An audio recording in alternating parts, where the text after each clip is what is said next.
And let me start recording on this side.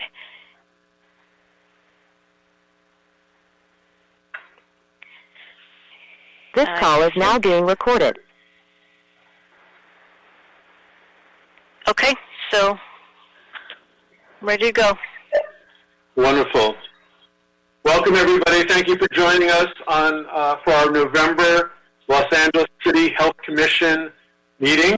I appreciate all the members of the public who have joined us in cyberspace and listening to our presentations and our discussions. I thank all the presenters that will present today, and I'm grateful for the staff who make this available.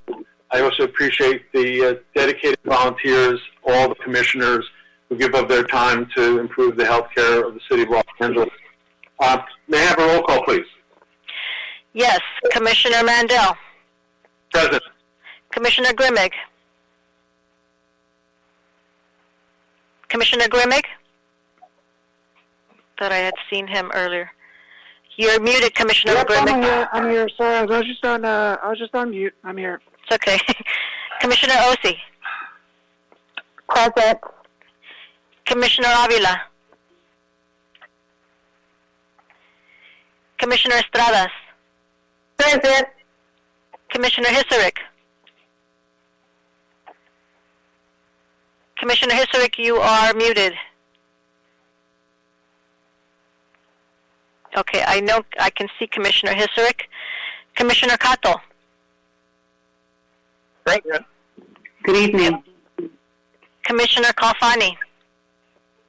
Present. Commissioner Lemus. Present. Commissioner Shannon. Present, and I'm via audio because I couldn't get Google Play to work, so that you know. Commissioner Sirota. Present. And Commissioner Whittington. Okay, we have a quorum. Rita, did you hear me? Hi, good evening. Rita? What happened? Yes?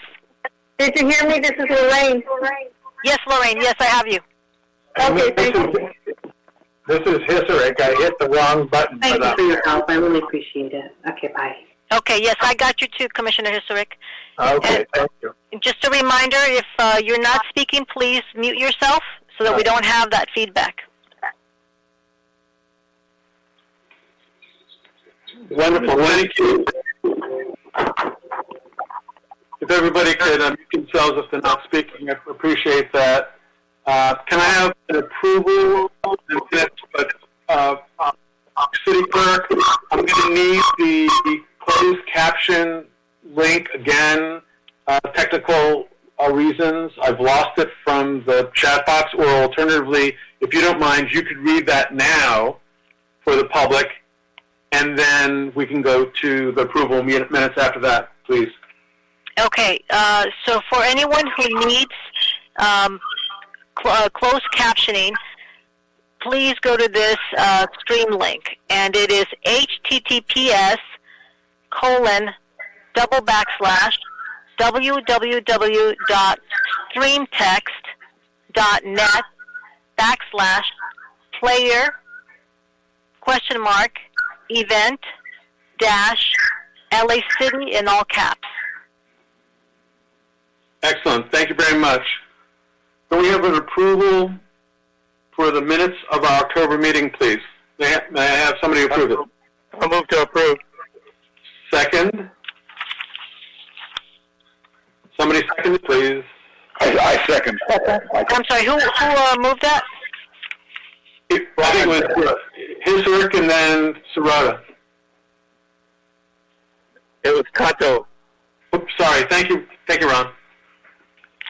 And Madam Clerk, you have to now, in order to approve the minutes, you need to call roll, and everyone have to give a voice vote, please. Okay. Commissioner Mandel. Approved. Commissioner Grimmig.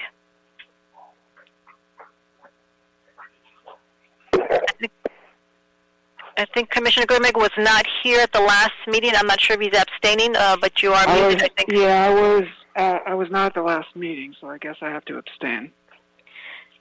Okay, Commissioner Osi. Approved. Commissioner Avila is absent. Commissioner Estradas was also not here. So Commissioner Estradas, you are abstaining? Commissioner Hisarick.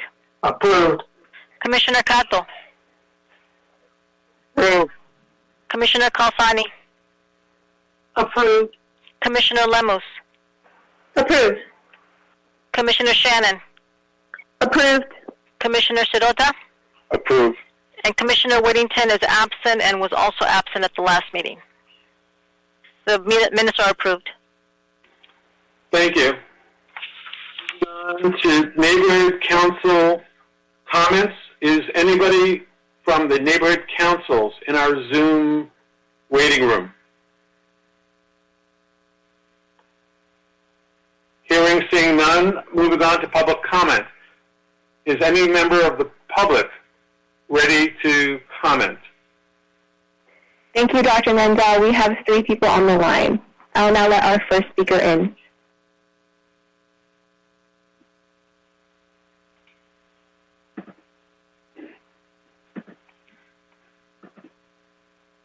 Please. Hello, you're on the line with the Los Angeles City Health Commission. Call with extension number 908. Please press *6 to unmute yourself and state your name and the agenda item you're speaking on. Hi, my name is Lauren. You are muted. My name is Lauren Natoli. I'm from the AIDS Healthcare Foundation. I'm commenting on both presentation items. Thank you to the Health Commission for hosting presentations around the extremely important topics of the current state of health for our county's homeless and housing insecure population. During the pandemic, many households are experiencing economic hardships, and since the U.S. just passed the milestone of 10 million confirmed cases of COVID-19, I believe it is modest to say that we have not yet seen the full impact of the pandemic on the economy, on the food industry, and on the overall health of Angelinos. So I believe it's in LA City's best interest to listen to the health experts on the best ways to serve the citizens of LA during the crisis and to lean on community partners where possible to have the farthest and most effective reach. So I ask that the LA Health Commission listen to the recommendations from both presentations and to continue to invite presenters who focus on the most important issues affecting LA residents during the pandemic. Thank you for your time. Thank you for your coming to us today and for voicing your opinion. Second speaker, please. Thank you for speaking with the Commission today. We are now welcoming our second speaker.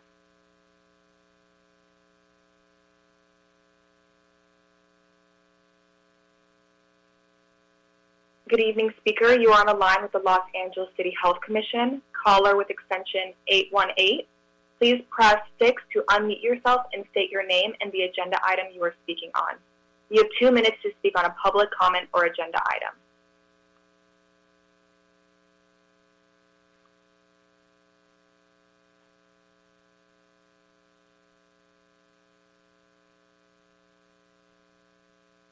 Hello, are you able to hear me? Yes. Thank you. My name is Hector Ramirez. I live here in the city of Chatsworth. I'm a person with a disability, and I'm speaking on all items. Just want to support not item number 1 and number 2, but wanted to speak on item number 3, a possible agenda. I serve on the board of directors for Disability Rights California, which is the largest protection advocacy agency in the country for people with disabilities. And I really want to thank the Commission for all the great work, and wanted to really invite to have a conversation further on soon, dealing with the lack of accessibility to housing services for people with disabilities who are experiencing homelessness or are at risk of being homelessness. Especially in my district, we have been seeing since the beginning of the pandemic significant line of people with disabilities being out of the streets, struggling to access housing or emergency shelter, and unable to do that because of their disability. And I really wanted us to really perhaps have a conversation. I'm just reminded of the conversation that our president said this morning when he talked about, and I quote, "We must make promises to the country real. We must make the promise of the country real for everybody, no matter their race, their ethnicity, their faith, their identity, and their disability. Los Angeles County has the largest number of people with disabilities in the country, but we also have the largest number of advocates, and I want us to see if it's possible to develop a strategy to improve access to Angelinos experiencing homelessness with disabilities, and try to remove some of those barriers to ensure that not only are they able to receive emergency shelter, but have a better chance of surviving this COVID pandemic. We know that people with disabilities are significantly represented in the number of people that have worse health outcomes, and I want to be able to see if it's possible to work with this commission and its staff to help reduce the number of people that are dying because of COVID, but are also experiencing homelessness. Thank you. Thank you. Next speaker. Thank you, Speaker. We seem to be having a bit of problem with the Google Meet. Can you hear anything on that end, Lauren?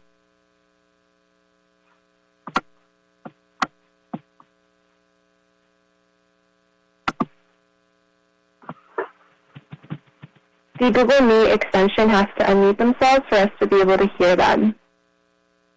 They hear us as of now.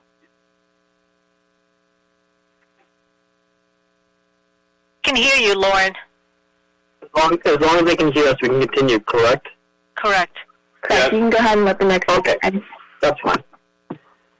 So next, thank you for your public comment. Next speaker. You are on the line with Los Angeles City Health Commission. Caller with extension number 714. Please press *6 to unmute yourself and state your name and the agenda item you're speaking on. You have 2 minutes to speak on a public comment or agenda item. Hi, my name is Kathy from AIDS Healthcare Foundation. I just want to talk about how it is not a newfound idea that housing and food insecurity has an impact on health, especially within the Los Angeles County. With over 60,000 facing housing insecurity and over 30,000 of low-income households facing food insecurity in our county, organizations and programs such as the one presenting today have done a great job offering assistance to those in need during the COVID-19 pandemic. But I want to talk about after. There will still be countless of individuals facing homelessness and food insecurity once the brunt of the COVID-19 pandemic subsides. Homelessness and food insecurity are not new issues for LA County. They've existed well before this disease has spread to our county. And this is exactly why the county should integrate and adapt the successes of these programs into a longer-lasting program that will help make sure these individuals aren't just forgotten once the pandemic is over. Thank you. Thank you for your participation. Is there anybody else in the waiting area? Thank you for the public comments. That was our last speaker. President Mandel, you may now proceed with the first agenda item. Thank you. Can we confirm Mr. Hector Ramirez that he is not trying to communicate in the Zoom meeting? He requested accommodations this morning. Lauren or Sarah? Were there any problems with anybody trying to get into the Zoom meeting?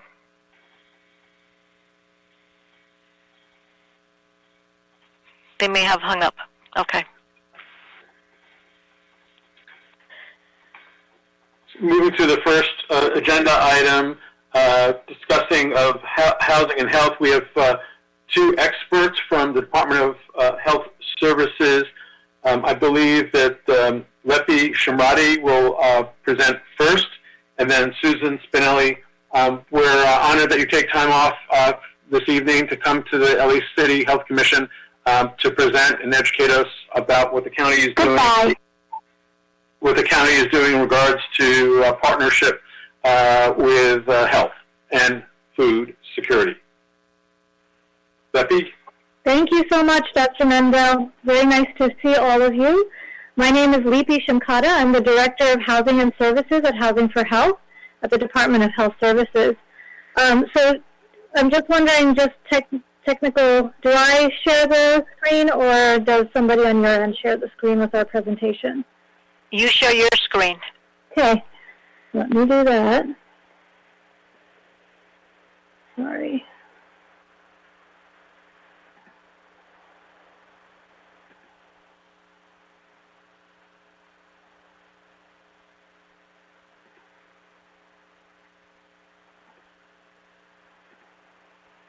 Can you see my screen? No. Oh, you cannot. Oh, I'm sorry. Okay, I apologize. Let me try again.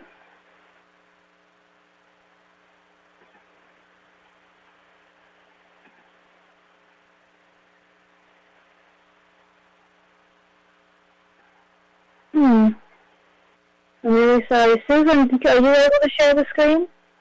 Let me give it a try. Okay, I apologize. We probably should have tried this earlier. There are 3 small dots at the bottom right corner.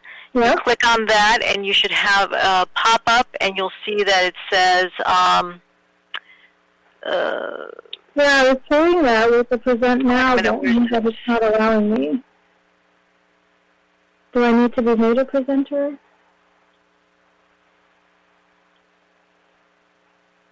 Oh, no, I'm sorry. Not in those. It's just next to those little dots. I'm sorry. It says present now. Yeah, I was just not clicking that. Well, apologies if we can't get the presentation up. We can still talk about it, but it would be much nicer to see it.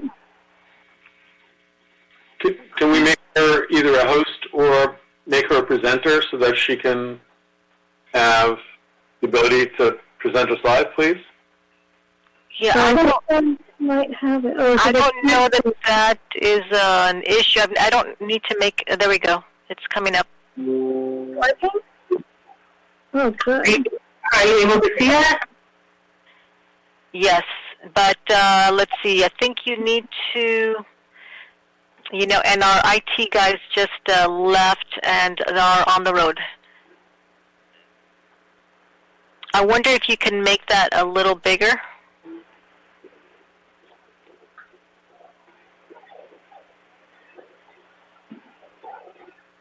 Are you able to see it? No, I went away.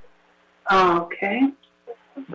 When you have it on, you have to go to presentation mode on your PowerPoint, and I think that'll bring it onto the big screen. So sorry for this, everyone.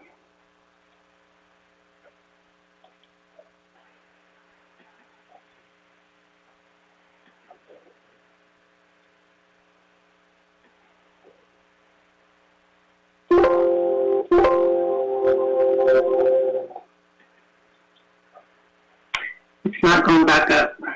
Okay, I will try. Let me see if I can do it.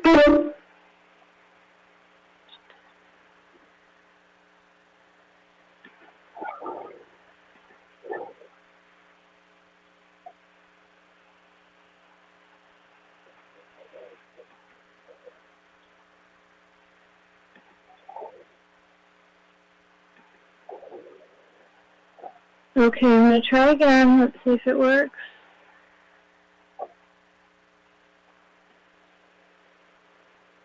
Is it working? Yes. Okay. Do you see the full? You see it? Yes. Thank you. Okay. All right. So we are from Housing for Health, which is a program of the Department of Health Services. Susan and I oversee different parts of our program. I oversee the permanent supportive housing side of our work. Susan oversees the outreach and engagement side of the work. When we were sort of faced with COVID, which came on very quickly, we understood that there was a big need to do a lot of work, mostly around quarantine and isolation sites. We stood those up very quickly within the first month or so of our lockdown. They were now leading testing for the sheltered and unsheltered population. We are also doing a lot of telemedicine. We do a lot of technical assistance and webinars for all of our providers. We do trainings. We do a lot of PPE distribution. And what we're here to really talk about tonight is the food distribution. This is not typically the work that we had done before COVID. Like I said, on my side, we do contact with about 75 different organizations, and we are in charge of the high acuity homeless system, where we are getting people matched to permanent supportive housing opportunities, which means that they're matched to permanent housing with a lot of services that are sort of wrapped around somebody to be able to move into housing very quickly. We've housed about 14,000 people over the last several years of our sort of existence in Housing for Health. We have about a 93% retention rate in housing after 12 months. And I'll let Susan sort of talk about her work once we get to her side. But as you can see, this is a very quick standing up of a lot of different work that we did in the month since COVID started. And so I would say really we started all of this work around February or March. In April 2020, we actually had the opportunity to partner with World Central Kitchen. Starting at about March, when things started to go on lockdown, we started to hear that our client population was really starting to suffer and not able to get out to get food, whether if they were housed permanently or on the streets. It was really hard to go to grocery stores because of food shortages. There was also an issue with people who had normally used food banks. They were not able to get into those areas either. And there was also sort of uncertainty for people who needed to self-isolate and shelter in place. A lot of case managers weren't able to come to work because of shelter-in-place orders. And so, our population was sort of left on their own, not really with many options. So we're really lucky that we got a contact with World Central Kitchen. They are the nonprofit arm of the chef named Jose Andres. And so he was able to sort of mobilize his funding to be able to help LA County. We worked with volunteers in each service planning area. We set up 8 distribution hubs. We actually rented refrigeration trucks in every single site. We partnered with a lot of our community-based organizations where they were able to grant us space to be able to do the distribution 5 days a week and sort of park those trucks indefinitely. So what would happen is from a centralized hub, food got delivered to the refrigeration trucks, and then in turn, we distributed the food to permanent supportive housing providers and to outreach providers who would then take it out to clients on the streets and in their housing. So as you can see, 118,543 meals have been distributed to individuals in permanent supportive housing. We've also been able to distribute 4,200 pantry boxes. And what that is more like the dry goods and things for people, mostly families who are living in housing but are very food insecure and need another source of food so that they can continue to feed their families. And we've distributed over 500,000, over 600,000 individual meals were distributed via LA County outreach teams to people on the streets and in encampments. And I will say about the first 250,000 of these meals was donated in kind by World Central Kitchen. So it was a pretty enormous event that we were able to partner with them. These meals were instrumental in assisting individuals and families with sheltering in place, thereby doing their part to flatten the curve. I'm going to pass this over to Susan now to do the rest of the slides.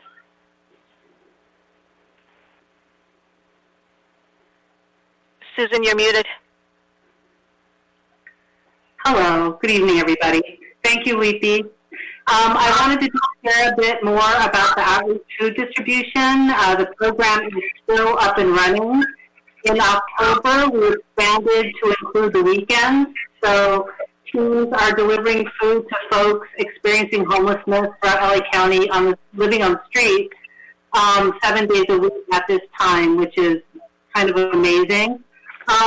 Those of you that aren't familiar with the LA County homeless, the LA County coordinated outreach system, we have about 150 teams from all sorts of different types of funding that comes together collectively to collaborate and provide outreach, over 500 outreach workers, and all of those teams have been involved in these efforts. So it's not just county-funded teams, Measure H-funded teams, it's lots of teams, city-funded teams, privately funded teams. Everybody is in the mix. We have about 44 providers that pick up every single day from the various spots and distribute the food out throughout the county.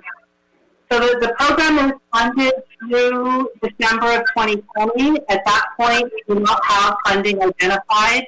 As Leafy shared, initially funding was through World Central Kitchen, and then LASA funded the program for a bit. United Way funded a sliver of the program, and now it's funded through COVID relief funds, again through December of 2020. So if anybody knows a good funding resource to expand, let me know. So as Leafy mentioned, we have about 60,000 plus people experiencing homelessness in LA County as of the last homeless count. About 48,000 of those folks were identified as living unsheltered on the street. Can you, oh, thank you very much. As Leafy shared, when COVID hit, we all know, any of us that went shopping and tried to get toilet paper or other goods for ourselves, we've had a difficult time. Imagine having additionally the challenge of being outside in a tent with your previously utilized resources just not available to you. In addition, we needed to share education about COVID, teaching folks about how to stay safe, distributing PPE, and eventually we began to provide COVID testing to folks experiencing homelessness on the street, as well as wellness checks. So some folks that were symptomatic, that were unwilling to come inside to resources, our teams would visit them every single day and provide them with food and health care on the street in order to keep the spread minimal amongst the folks who are unsheltered. And why outreach food distribution? As one of the callers said in public comment, people are hungry. They are hungry before COVID. They're going to be hungry after COVID. But it just really made it essential given the limitations in the community of existing food programs. Another important piece of food distribution is the kind of relationship that it can start with someone. Someone may be a little more willing to talk to you if you're handing them, a meal. You sit down while they have a bite. It's a very human-to-human kind of piece in terms of building a relationship. Next slide, please. Thank you. Yep. Yes, thank you. I wanted to share a little bit about the countywide MDT wellness and COVID testing. For those of you that may not be familiar with outreach, with DHS-funded outreach and what the MDT acronym may mean, it stands for multidisciplinary teams. We fund about 60 teams through community-based organizations that have 5 components: a health specialist, a mental health specialist, a person with lived experience, a case manager, and a substance use counselor, all forming together and working collaboratively with all of the other teams in their service planning area and in LA County to serve the specialized unique needs of each person on the street. When COVID hit, it was really clear to us, and DHS became responsible for the oversight of COVID testing and wellness checks on the street, that we did not have the workforce to be able to support the needs that were out there. So we were able to secure funding through COVID relief funds to increase and enrich our teams that were already out there, adding RNs and EMTs and other mental health professionals embedded into the MDTs. And amongst all of those entities, we've been able to test COVID tests over 11,000 individuals in over 1,500 unique encampments, which is incredible. And of all of that testing, we've had only 151 positive tests, which is a rate of positivity of 1.3%. And we are quite convinced that it is because, well, for one thing, folks are outside, and that may be helpful. But we also feel strongly that because our teams are out there supporting people, providing the education, providing the meals, it really made a difference in terms of the way things were expected expected to go with folks who are unsheltered. Our DHS teams, DHS-funded teams, have provided over 20,000 different types of COVID-related services on the streets. We've placed over 3,000 people in COVID-informed housing, such as Project Room Key. We've placed 349 folks into quarantine and isolation sites. Those are individuals who were symptomatic or positive for COVID and were willing to come in. If folks were unwilling to come in, we would then visit them daily and check in with them, provide them a phone to call for assistance if needed, and do everything possible to support that person's health and well-being. It's been an incredible effort, and the COVID response teams are actually funded through June of 2020, so we will have this increased capacity for a number more months. So, I feel very proud to be a part of Housing for Health and DHS and the types of efforts that all of these different arms of the foundational program have been able to raise in a relatively short time. Leafy went through the list in the beginning, and it's been really incredibly important work. So thank you so much for having us. Appreciate it. Are there any questions for us? Yes, thank you. Several, following up, just, you said June of 20. Did you mean June of 21? Oh, thank you. That would be helpful. Yes, June of 2021. Thank you. I figured that. Otherwise, good catch. Thank you. We do pay attention to you and the other presenters. We're honored that you would take time to come to present to us. The other two questions I had was, one is, have any of your staff or volunteers that work with your teams tested positive? And yes. A follow-up question is, with that, is how often do your staff and or volunteers get tested? Thank you. Sure. We have had positive tests, absolutely. We don't have stats on that because not everybody tests through our testing. They may go to their own provider and so on, but I just asked for this data, and it showed that we've had only 13 positive team members in the DHS realm, but we're quite sure that's inaccurate. And if you look at all of the folks on the street, the LASA teams, of which there are a number of people, the DMH home teams, a number of folks have tested positive, and our workforce has been decreased because if there's an exposure, then we ask people to quarantine. So in terms of how frequently we are testing now, I do not have the answer to that, but I'm happy to circle back with our medical director and see what's being implemented and get that information to you.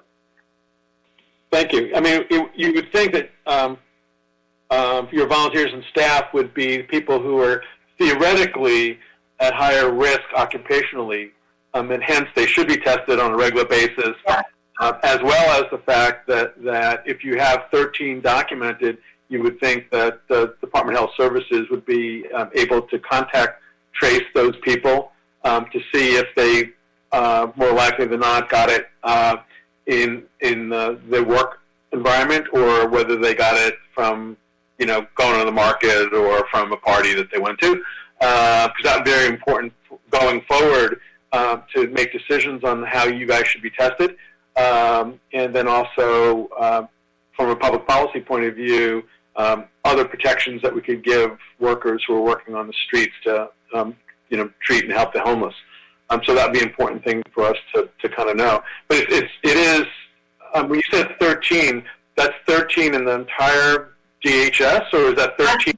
13 that we're tracking that DHS tests that DHS has done for folks who are working as outreach team members. And as I said, I know. I mean, I can think off the top of my head of that is an inaccurate number. So we're not capturing that statistic as tightly. And there are also privacy laws. Not everybody may want their the fact that they're positive kind of in the public mix. But I do want to emphasize our teams are fully equipped with PPE. They're equipped with masks. The medical personnel are equipped with gowns. Everybody has face shields. We have N95 masks. We're also handing those out to folks on the street on a regular basis. But I know there's a regular rotation regarding testing, and I will circle back and shoot that over to Rita, and she can share that out. Thank you. One would hope, given that number of 13, that the Department of Health Services, with a budget of about $990 million, and its support systems, you think that would be a priority to make sure that you guys were their own employees were safe, and that they'd have the most accurate number up to date on a weekly basis. If the number isn't 13, if it's 100, it's a big difference from a public policy and from a workforce point of view. You would think that'd be a priority of Dr. Ferrer and her team to assure the safety of the employees. So I would send my recommendation up your chain of command to make sure that you're getting good numbers so that you can know that your staff is safe. So alternatively, you're sending people out to the streets that could potentially infect homeless individuals or at-risk youth. And that would be the opposite of what we really want to do from a public health point of view. Any other commissioners with questions?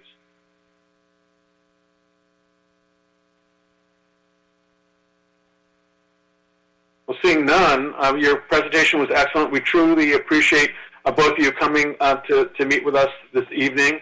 And then you're welcome to stay on. We also recognize it's in the evening and you have a full day of work before you and after you.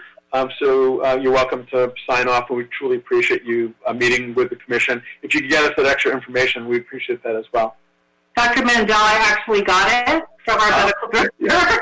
25% of staff are tested weekly, so that everyone gets at least one test a month.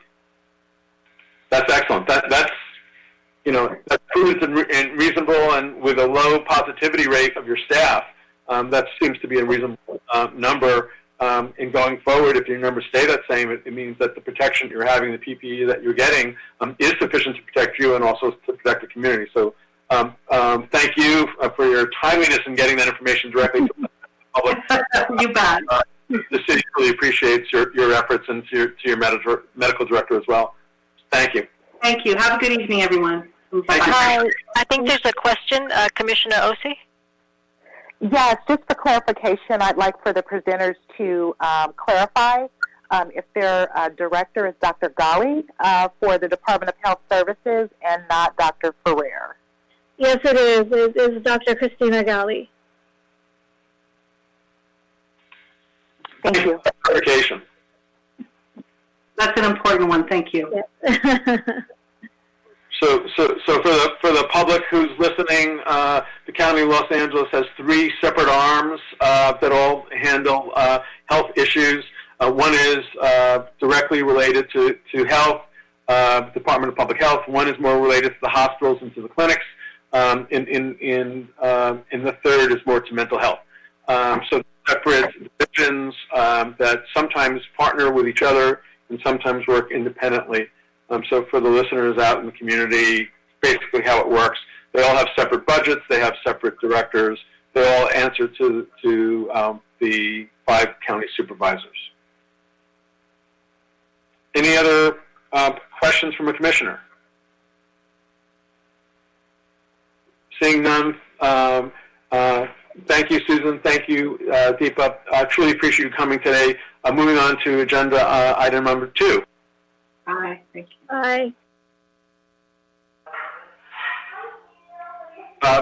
So we have 2 presenters for agenda number 2, Deepa Shah and Olsen Frazen. I think, Deepa, are you going first?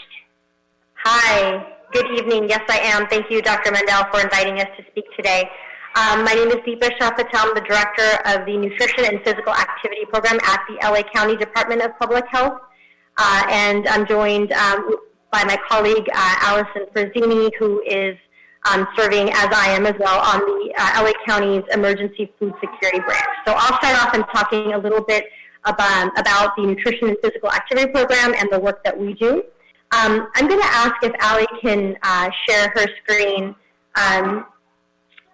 so that we're speaking off the same presentation. But I want to avoid any issues. There she goes. Okay, fantastic. All right.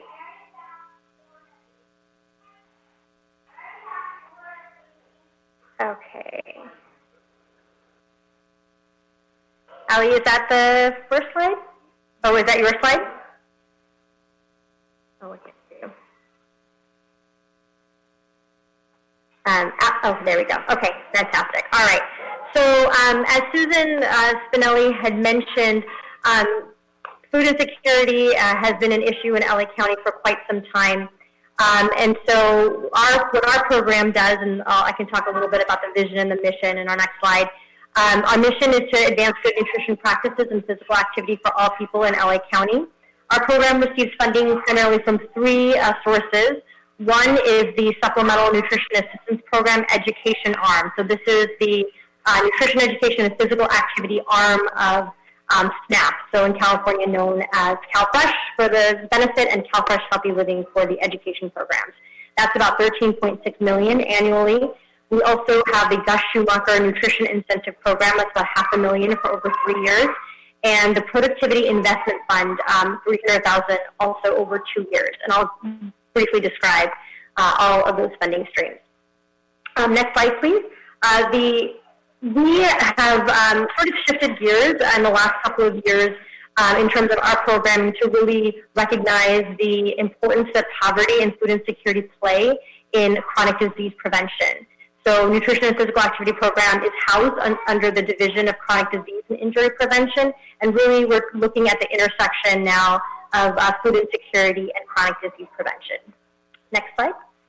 So just to share some data, we have really seen a sharp increase of food insecurity. This is data collected from the LA County Health Survey, which is collected every 2 years, every 2 to 3 years.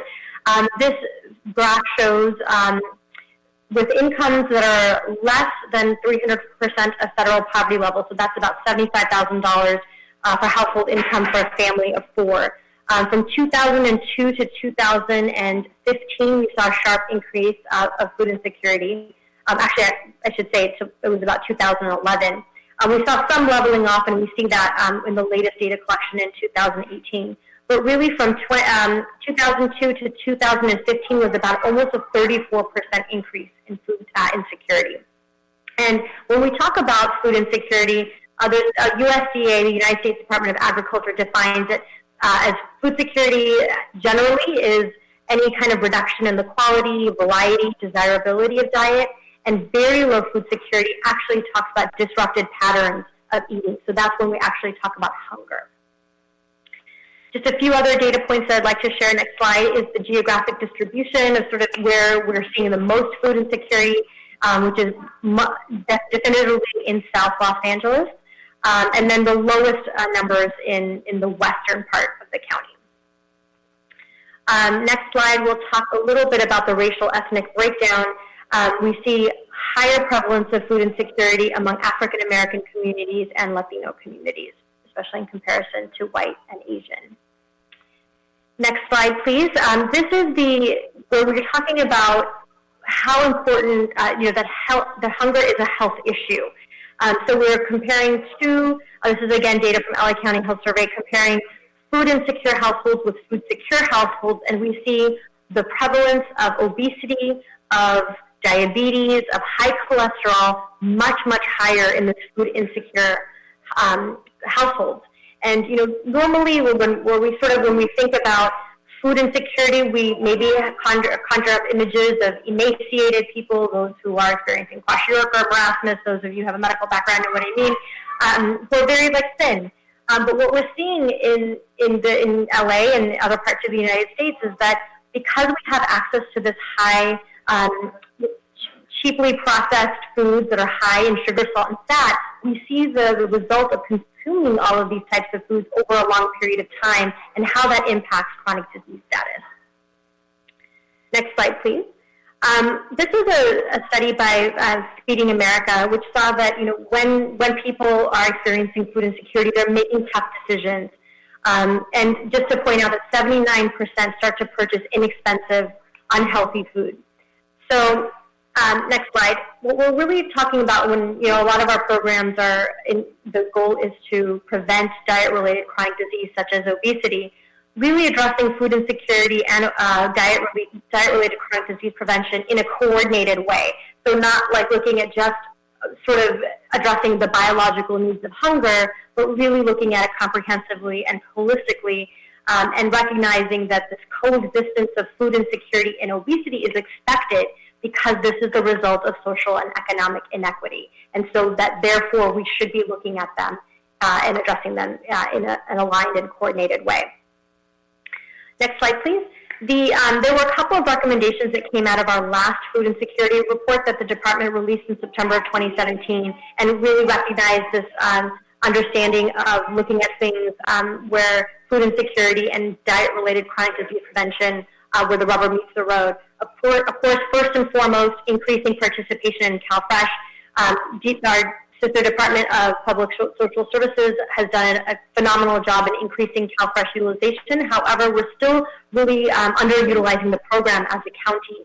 Only about 70% of those who are eligible are participating. That is not only a huge loss in terms of those who are eligible can qualify to get food, but that's a huge economic loss, because we know that for every dollar of CalFresh, we're producing $2 almost in economic activity in local economies and stimulating those.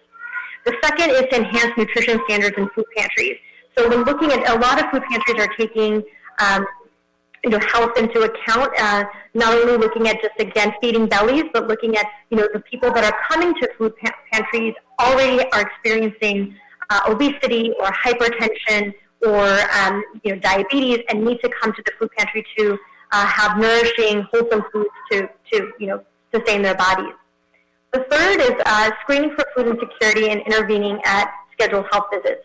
So again, a lot of providers, we're working with them, DPH, DHS clinics, and other private clinics as well, to recognize this link, to say that just because somebody that doesn't appear to be hungry actually may be experiencing food insecurity, and this would be an excellent time to intervene and share with them about CalFresh as well as local food assistance. The other one, the next recommendation is very interesting. It's reducing food waste by feeding hungry people. We know that food scarcity is not an issue in our region, but it's the way that, food insecurity is more of a political and social challenge. We have 1.7 million tons of food are wasted in LA County every year. There are great organizations, Food Forward, Food Finders, that go around and collect surplus food. Food Forward, for example, goes to the LA produce market in downtown and takes food that's not picked up by grocery stores, retail, and will partner with nonprofit organizations to redistribute it to communities. So we have a lot of food that's being redistributed, and a lot of communities are taking advantage of that. But of course, we know that we cannot address food insecurity unless we really address those broad efforts to eliminate poverty and increase household income. A couple of things I'd like to just say. I know this picture looks a little bit different after the recent election, but this board has done a great deal in addressing food insecurity. First, they had passed a motion to increase CalFresh utilization rates. Another one that they had done was based on the recommendations of the report were to have mandatory food insecurity screening in all Department of Public Health and Department of Health Service clinics. They also, again, based on these recommendations, passed a motion to reduce both food waste and food insecurity in LA County by doing a couple of things, really encouraging the departments to work with schools to prevent waste and also establish share tables where there can be collect any surplus food that is left over and then redistribute that. Finding opportunities for food redistribution in schools, early childhood education centers, colleges, etc. And then looking at an assessment of what food pantries feel like is feasible in terms of implementing nutrition standards and identifying what the barriers and facilitators of successful implementation, what that would look like. Next slide, please. With our 13.6 annual budget of our SNAP Ed dollars, we have our focus for SNAP Ed is to make sure that those who are on the program are establishing healthy eating habits and a physically active lifestyle, again, for the primary prevention of disease. Next slide, please. So we built our program with an infrastructure in response to food insecurity, and what we found is that building this infrastructure is going to help so much with the food insecurity that's related and exacerbated by COVID-19. So we see that we have a variety of different sectors. We're partnering with school districts, with early childhood education, with healthcare, and partnering with our own parks departments, as well as nonprofit organizations to increase access to healthy food. And that is by moving produce around, the free surplus produce around, and distributing it in schools, early childhood education, healthcare, parks, etc. Also promoting CalFresh, and doing a variety of other sort of obesity prevention strategies, including behavioral economics and increasing daily quality physical activity. Next slide. You'll see our funded partners here. We did a competitive solicitation, and we have 18 partners throughout LA County that will be participating in our program. They range from partners in early childhood education, school districts, healthcare clinics, pantries, and nonprofit community-based organizations. Next slide. We also received a competitive grant from the United States Department of Agriculture on the Produce Prescription Project, which is titled Increasing Fruit and Vegetable Intake Among Pre-Diabetic and Diabetic Medicaid Recipients. Our partners will be Northeast Valley Health Corporation. We'll be giving $40 a month for gift cards for those who screen positive for food insecurity and who are enrolled in the diabetes prevention program. And so we're looking to see, USDA is looking to see what the ROI on that is that, you know, if patients are provided an incentive, does this eventually have an impact on the reduction of healthcare costs? And lastly, I have a slide on our Productivity Investment Fund grant that we received from our Productivity and Quality Commission in the county. We had presented this idea, this challenge of that there's so much surplus food. We really want to increase food redistribution throughout LA County. So we will be partnering with a food recovery mobile app to work with different businesses, retail businesses, grocery stores, restaurants, et cetera, to help increase access to healthy food in low-income communities. We estimate that 390,000 pounds of food will be diverted from the landfill, and as many of you know, when food breaks down, it releases methane, which exacerbates issues related to climate change. It will also predicting to reduce CO2 emissions prevented from methane 1.7 million pounds. So we're looking at feeding a lot of different people while addressing two issues with one strategy. Sorry, Deepa, I don't mean to interrupt, but I think I've gotten a little bit mixed up on the slides here, and I can't quite find you anymore. I just want to make sure I'm not way off here. Sorry, next slide. That was the partners with. Okay, you were just covering that one, right? Okay. No, I think I'm finished now. Okay. Sorry about that, everybody. I was looking at my screen. I wasn't able to see this one, but yes, so you can kind of see the Gus Schumacher, and then next slide, Productivity Investment Fund. That's the 300,000, and that's it. And then I'll turn it over to my colleague Ali, and we can take questions at the end together. Thank you. Thank you very much. Appreciate it. All right. Okay. I'm gonna just move things around a little bit on my screen. Are you still able to see the presentation? I'm sort of moving it around, but I want to make sure I'm not. Yeah, that looks good. Thank you. Okay.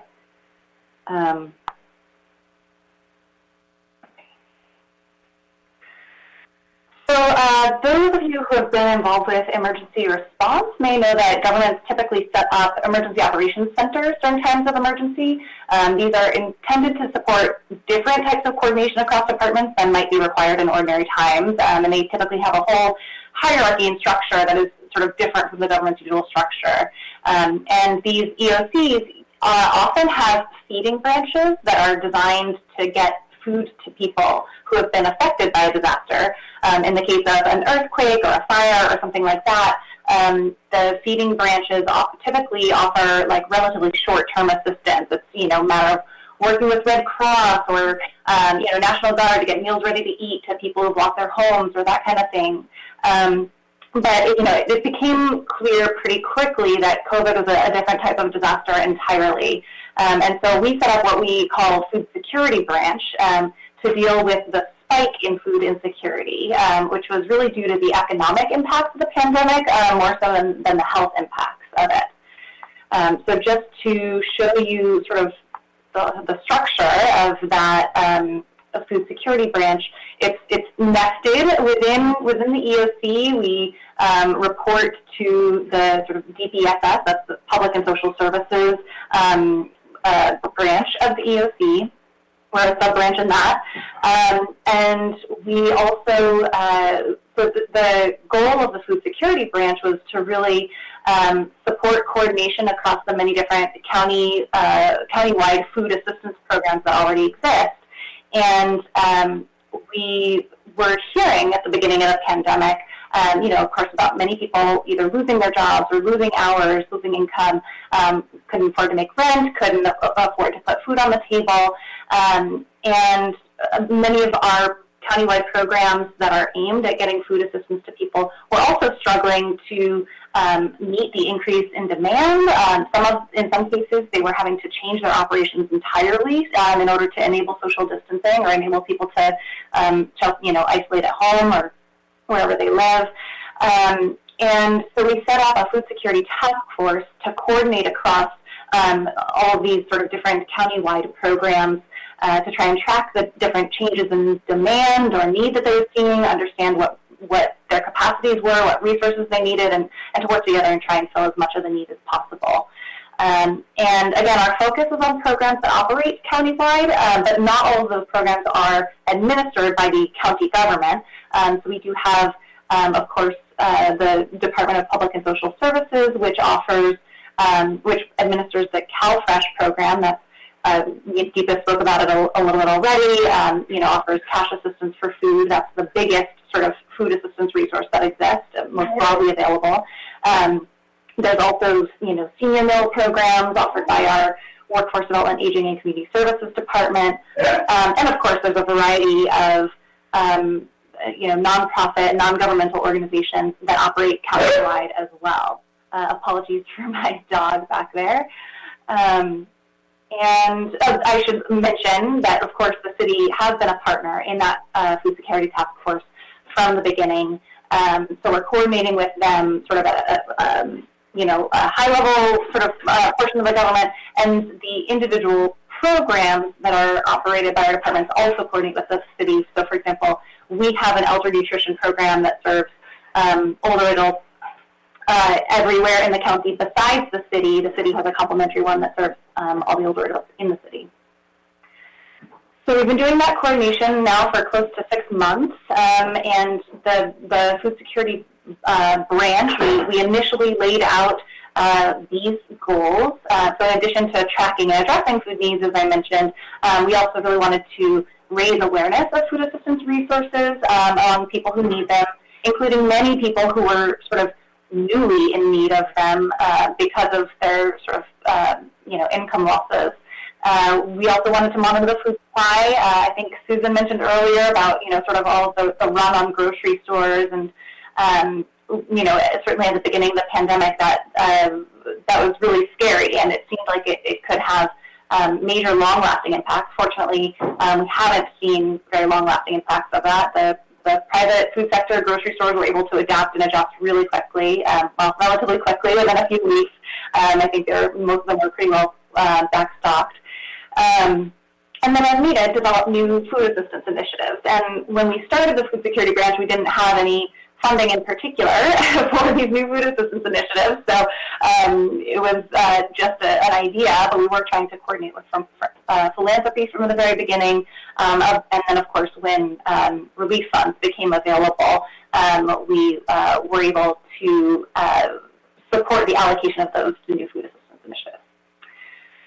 So the activities of the food security branch, the goals evolved a bit over time, and the activities reflect that. But this slide summarizes some of our accomplishments and activities to date. So we have allocated some county resources specifically for distributing food. I think Susan mentioned that the relief funding that's going to the Housing for Health. We've also offered spaces and staff support for food distribution events, not associated with that program, but sort of more mass food distribution events. We also have a grant program that is set up that will reimburse nonprofits and community organizations that have been doing offering food assistance throughout the pandemic. And we're also partnering with researchers to try and track and understand food needs across the county and in a variety of sort of subpopulations to understand how well we're serving different groups of people. So these are just a few examples of some of the resources that have been developed. These are websites that have been set up to help people find food resources. And I think from what I have last heard, we get an average of 30 or 40,000 visits per month. But of course, much of the sort of communications around resources right now is done via social media. So I don't have the stats on how many people we've reached via social media, but I think it's far outstrips how many we've reached through the websites. And then these are just a couple of photos. One from I think the one in the lower left-hand corner is from one of our food distribution events with the LA Regional Food Bank. Those are typically set up as sort of drive-through events to enable social distancing. And then I think this one on the upper right is from Project Roomkey. And I will, note that we had heard at the beginning of the pandemic that unsheltered people in particular faced even more barriers than they usually do to accessing food. Of course, they're generally sort of more vulnerable to food insecurity just because of lack of income, lack of resources. But I think based on what we've heard from stakeholders and partners, a lot of them sort of pre-COVID would get meals from soup kitchens or groceries from pantries run by a variety of community organizations. And we heard at the beginning of the pandemic that some of those types of events had to be shut down. In some cases, it's because they no longer had volunteers. If their volunteers were, isolating at home, or because if it's a congregate sort of meal setting where a bunch of people eat a meal at a table together, that sort of wasn't allowable at the beginning of the pandemic. So they were unable to even access, I think, many of their usual sources of food.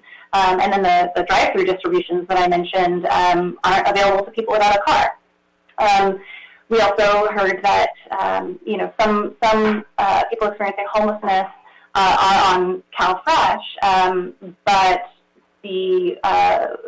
because CalFresh is typically restricted to groceries, but people who are homeless qualify to use their CalFresh at certain qualifying restaurants where they can buy prepared meals, since they are unable to often prepare their own meals.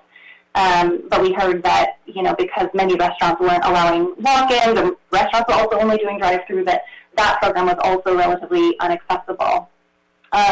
Fortunately, maybe that's not the right word, because of the sort of compounded emergencies that LA County is experiencing right now with, wildfires and other sort of natural disasters on top of the pandemic, there has been a temporary change in CalFresh policy where we now qualify in LA County for disaster CalFresh, and people who participate in the CalFresh program are allowed to buy prepared foods from more outlets than they previously were, and they don't actually even have to sort of be a qualified homeless participant of CalFresh. So I just want to sort of reiterate that in addition to the great work that Housing for Health has been doing, you know, the sort of standard network of groups that serve or get food assistance to people experiencing homelessness is really sort of decentralized, lots of community organizations, and those groups have been, and mutual aid groups have been doing great work to try and meet the sort of increase in needs since the pandemic. But the county has, I think, relatively limited means for communicating with all those groups. We just don't have, from the food security branch at least, we have fewer channels for communicating with them than with sort of the county-administered programs. And let's see. Oh, just to talk a little bit about the research findings, I mentioned that we're partnering with researchers to try and assess the changes in food insecurity since the pandemic on a sort of relatively short-term basis. So what we've found, what the researchers have found, is that 1 in 4 LA County households experienced food insecurity between March and July. And of course, unsurprisingly, use of various food assistance resources increased a lot. And income is the sort of biggest driver of food insecurity because it's, are typically, 90+% of households and people get their food from the grocery store. And if you don't have money to do that, there aren't, a ton of other sources. And there were other barriers to food access as well, such as, outlets being closed, whether that's stores or soup kitchens, as well as, people didn't want to leave the home or they didn't want to go on public transit. They may have been less able to access stores. And our estimate is that the increase, so food insecurity increased most at the beginning of the pandemic. It really spiked in April and May, and it has decreased since then as people have sort of gained access to more resources, and some of the outlets that closed down may have opened back up, but it has stabilized at a rate that we think is at least 2 and maybe 3 times higher, or as high as the sort of baseline rate of food insecurity prior to the pandemic. And some of the risk factors for that, the remaining food insecure over the course of that time are, being in poverty, also having young children. On top of being impoverished can be a factor, or lacking social support. Many people, can get food assistance from family or friends, if not from, governmental or community programs. And anybody that has sort of more of those barriers that I mentioned, such as, lack of personal transportation, were also at higher risk. So I included a couple links here to reports that summarize some of those research findings, and that, I believe, concludes my presentation.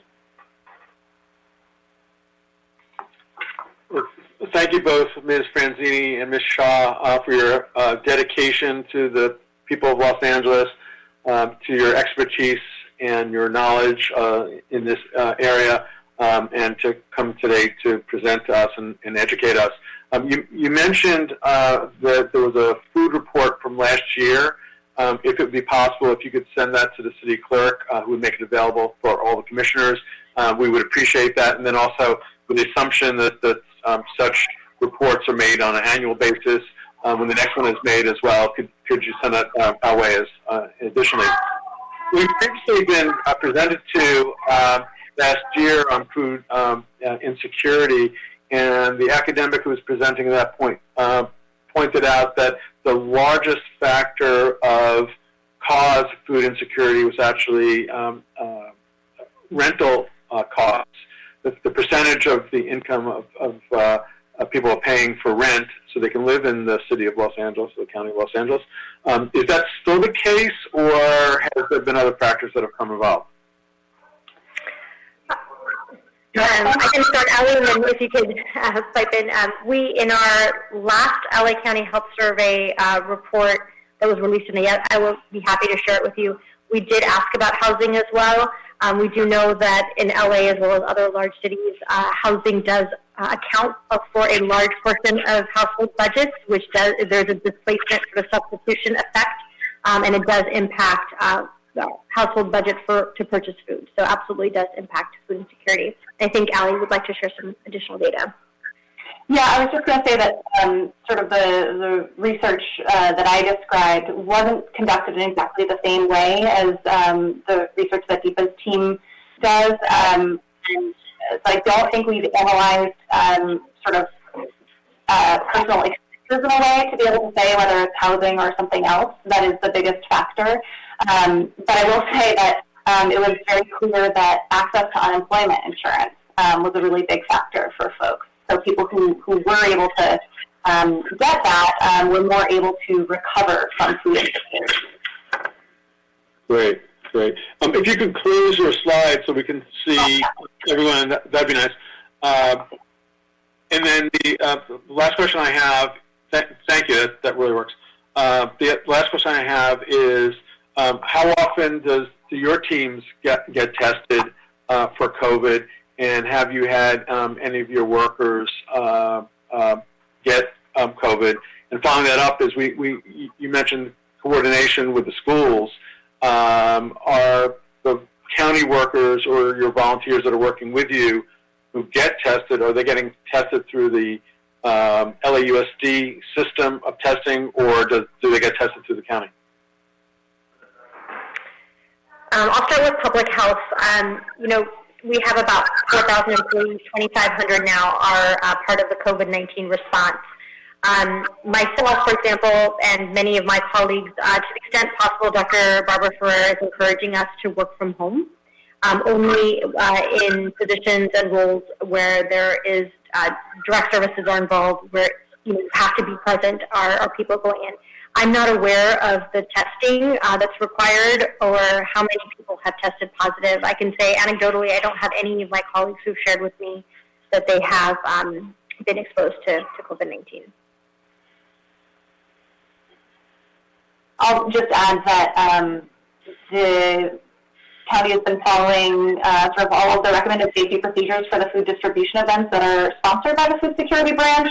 I don't know specifically sort of if anybody has tested positive from those. I'm sort of a little bit removed from that work, more on the coordinating side of things. So apologies for not having that information for you. If you guys can track that or ask whoever, potentially it'd be nice to know, you could let the city clerk know. We'd appreciate that. Thank you. Yes, sure, no problem. Questions? Commissioner Ossie has a question. Yes, in reference to your food security initiatives, has there been any consideration to fund the market match program that has historically been operationalized through the farmers markets within the city and the county? So I believe that program may be among the sort of applicants for the grant program that I mentioned, which the grants for that program, so the county contracted with California Community Foundation to run the grant program, and I believe they're currently in the process of reviewing those applications. So there's a possibility that that program will receive relief funding, but it hasn't. The application process isn't finished yet.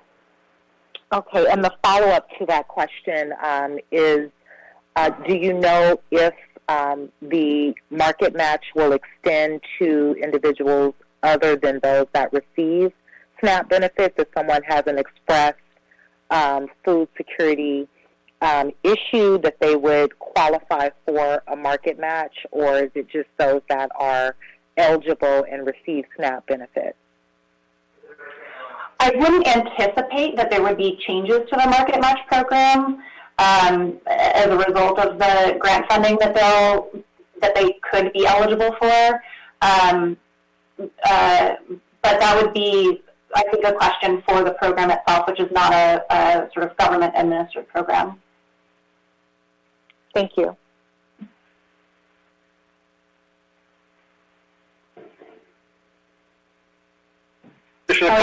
Question. Hi, thank you very much for taking the time to present to us. On one of the slides, I didn't catch what page it was on, but you had a food security task force, and you said that you'd be working with the different county departments, but also it said the city of Los Angeles. Is there a specific department within the city that you're working with, or how are you coordinating with the city of Los Angeles? We've been working with the mayor's office primarily. Okay. Are you aware of the plan for a healthy LA that was put out by the city about 7 years ago? I can't say that I'm very. No, I don't. Deepa, you? Rita, maybe if you can get that plan for a healthy LA, it's being housed in the city planning department.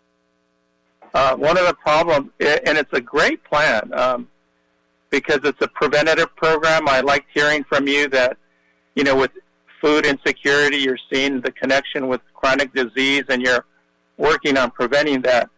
Plan for a Healthy LA, had that vision 7 years ago, working to prevent a lot of these chronic ailments, and it was through access to foods in the lower income areas. Maybe, Rita, if you can get that and send it to Olsen and Deepa, and maybe also to all the commissioners, too, so we could become more aware of what's there. Actually, they created a chapter of health and wellness at that time in the city planning. And so, it's not easy. I know, with the COVID situation, it's become more difficult. But really, this preventative approach, the time put into it, is really the only way of, getting out of this. And one of the things I like for you to consider in the future is, there's a lot of urban farming or community garden programs throughout the city or throughout the county. There's so many. But maybe, having people tie into that, that are food insecure and getting them knowledge of how they could be growing their own things, too, would be another way of providing resources without really having to put out a lot of money, because if people get interested in this. So, yeah, I'd just like to make that suggestion somewhere along the line that in the future, as you're getting more preventative, to hook up with these urban farming community gardening groups. That's it. Thank you so much for your time. Any other commissioners have a question?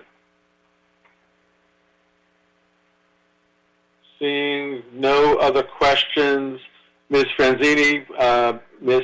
Shah, Patel, thank you for coming this evening. You're welcome to stay on throughout the rest of the commission. I realize you have busy lives.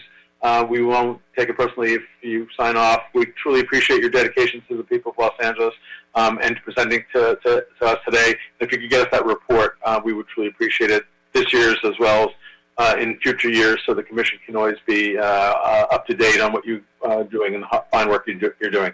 Thank you very much for your dedication to the people and county of Los Angeles. Thank you. Thank you.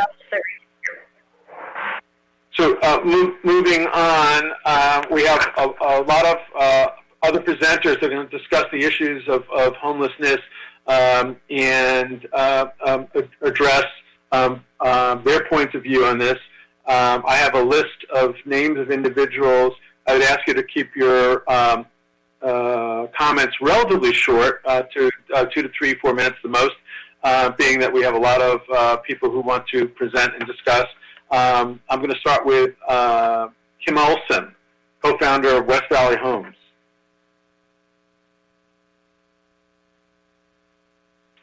I don't believe she's on the meeting. Oh, good. Okay.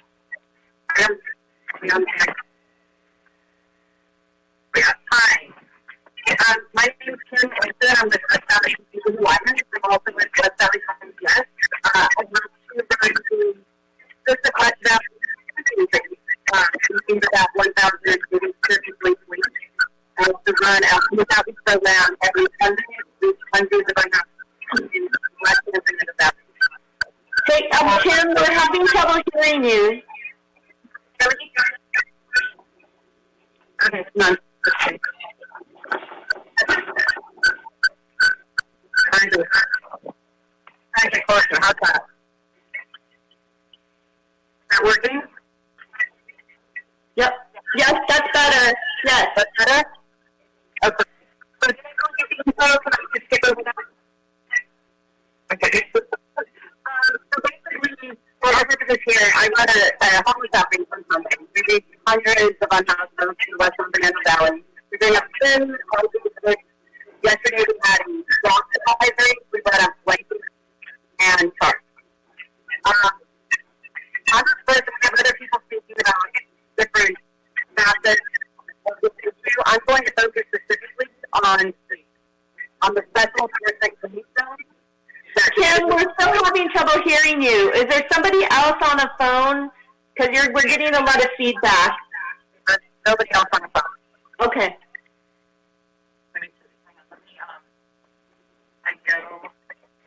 We're outside.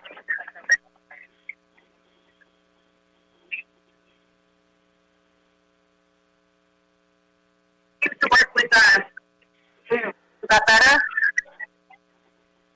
Is that yes, or no? Better. If you could just start again. Okay. I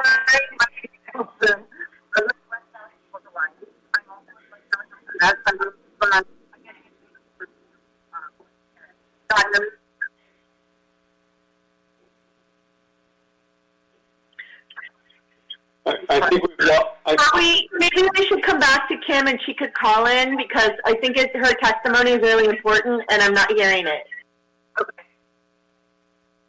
Okay. So let's move on, and Kim, call back in on a separate line or a different line. Let's move to Joel Siegel, who's a board member of the National Coalition for the Homeless. Joel, are you there?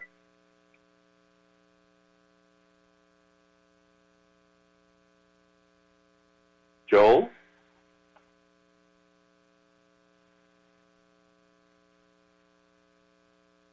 Joel Siegel. Going once, going twice. He's on, I see him. Joel, can you unmute or...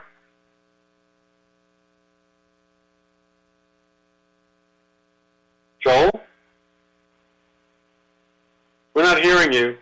We can see you unmuted, but we're not hearing you.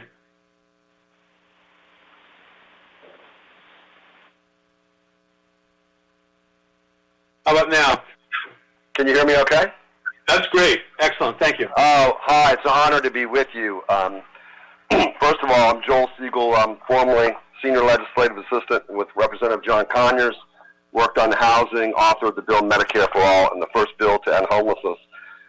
Just two quick points. One is I'm working as Executive Director with the Justice Action Mobilization Network, Susie Shannon, National Coalition for the Homeless, on a federal bill that basically, if passed, would end involuntary homelessness by providing direct grants to cities and towns so you can build the housing that you need. Without a federal investment in housing, it would be very difficult for cities like Los Angeles to deal with such a severe problem that I think only the federal government can really help. And if Los Angeles talks to Maxine Waters and Ted Lieu and asks for a major appropriation, I really think that you'd probably be able to get a few $1 billion. That's point one. Point two, there's going to be another bill introduced which will be a COVID-19 Emergency Hunger Act, and it would get a SNAP card to every person that needs food. I think the 1,000 points of light philosophy does not work, where charities are solely responsible. There needs to be a federal program where you get a SNAP card, get fresh, healthy food at the grocery store, and I would like to be of help to Los Angeles any way that I can. I'm blessed to be connected to the Congress, and I'm honored to work with Susie Shannon, and I'm so impressed with your community. It's amazing to me. It's the best organized I've ever seen. Thank you.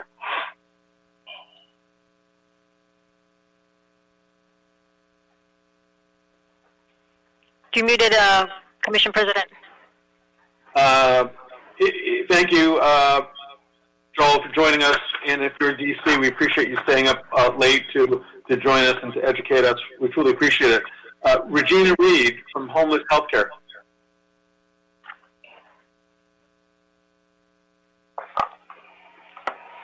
Holly, she couldn't be on.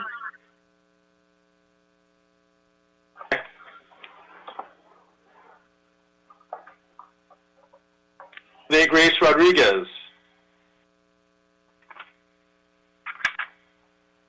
Good evening, President, and greetings to all of my colleagues. My name is Renee Grace Rodriguez. I am a 22-year practicing attorney in California. I am also 27 years clean and sober, and in 1983, I spent a good part of that year homeless. For a short time, I lived in my car until my car was taken for parking tickets, and then I found myself on the street with a backpack and nowhere to go. And what I wanted you to understand is what happens to people who are on the street. My experience being on the street was one of constant terror. I was sexually assaulted on the street, beaten up several times. I went to shelters and was assaulted by shelter workers. I had materials and survival gear stolen by other people who were in dormitory-style housing. And so when you ask someone today why they don't want to accept help, maybe that's a few of the problems that our failed shelter system is creating. It wasn't until I was arrested for stealing food at a grocery store that finally a judge gave me a chance. He gave me a voucher for a hotel room, a door that I could lock, where I could have a moment of security, where I could let down my guard just enough, where I could finally break down and start to seek help. A place that I could store medication to deal with the depression and PTSD I was suffering as a result of child sexual abuse, which the statistics are alarming. How many women are assaulted before the age of 18? It's estimated as high as 20%, if not higher. And so for those of us who found ourselves on that street with the burden of trying to survive, it was a constant nightmare before I got that hotel voucher of wondering where was I going to find something to eat, where could I get a shower, where could I find a safe place to sleep.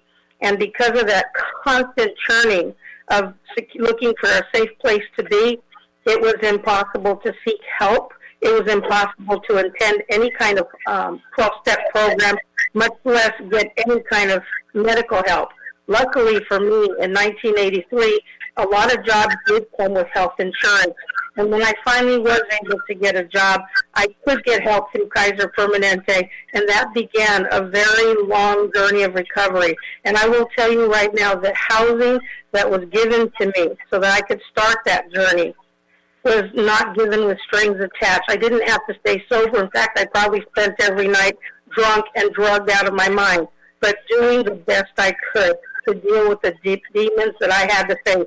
But I could not have done that on the street, because trying to survive on the street is impossible. And getting help, you can't do it. The scientists will tell you the stress on your mind makes it impossible. When you are in fight or flight mode all the time, your ability to reason and make rational decisions becomes debilitated.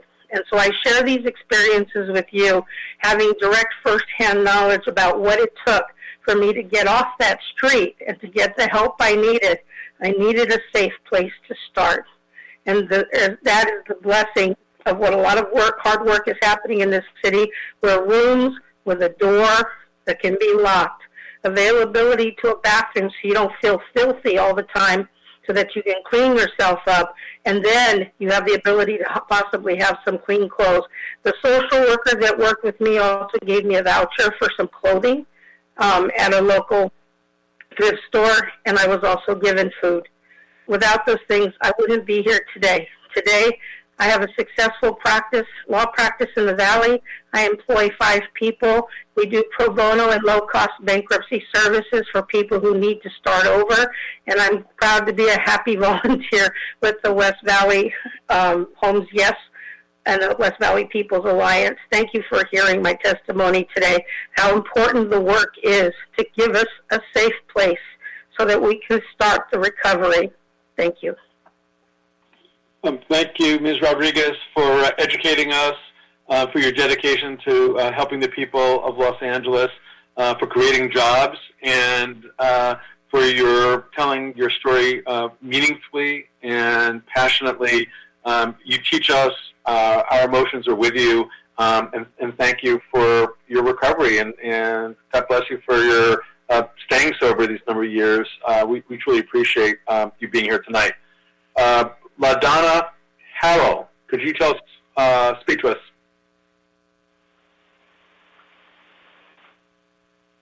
So Howie, LaDonna is actually with Kim Olsen, so she's trying to call in right now.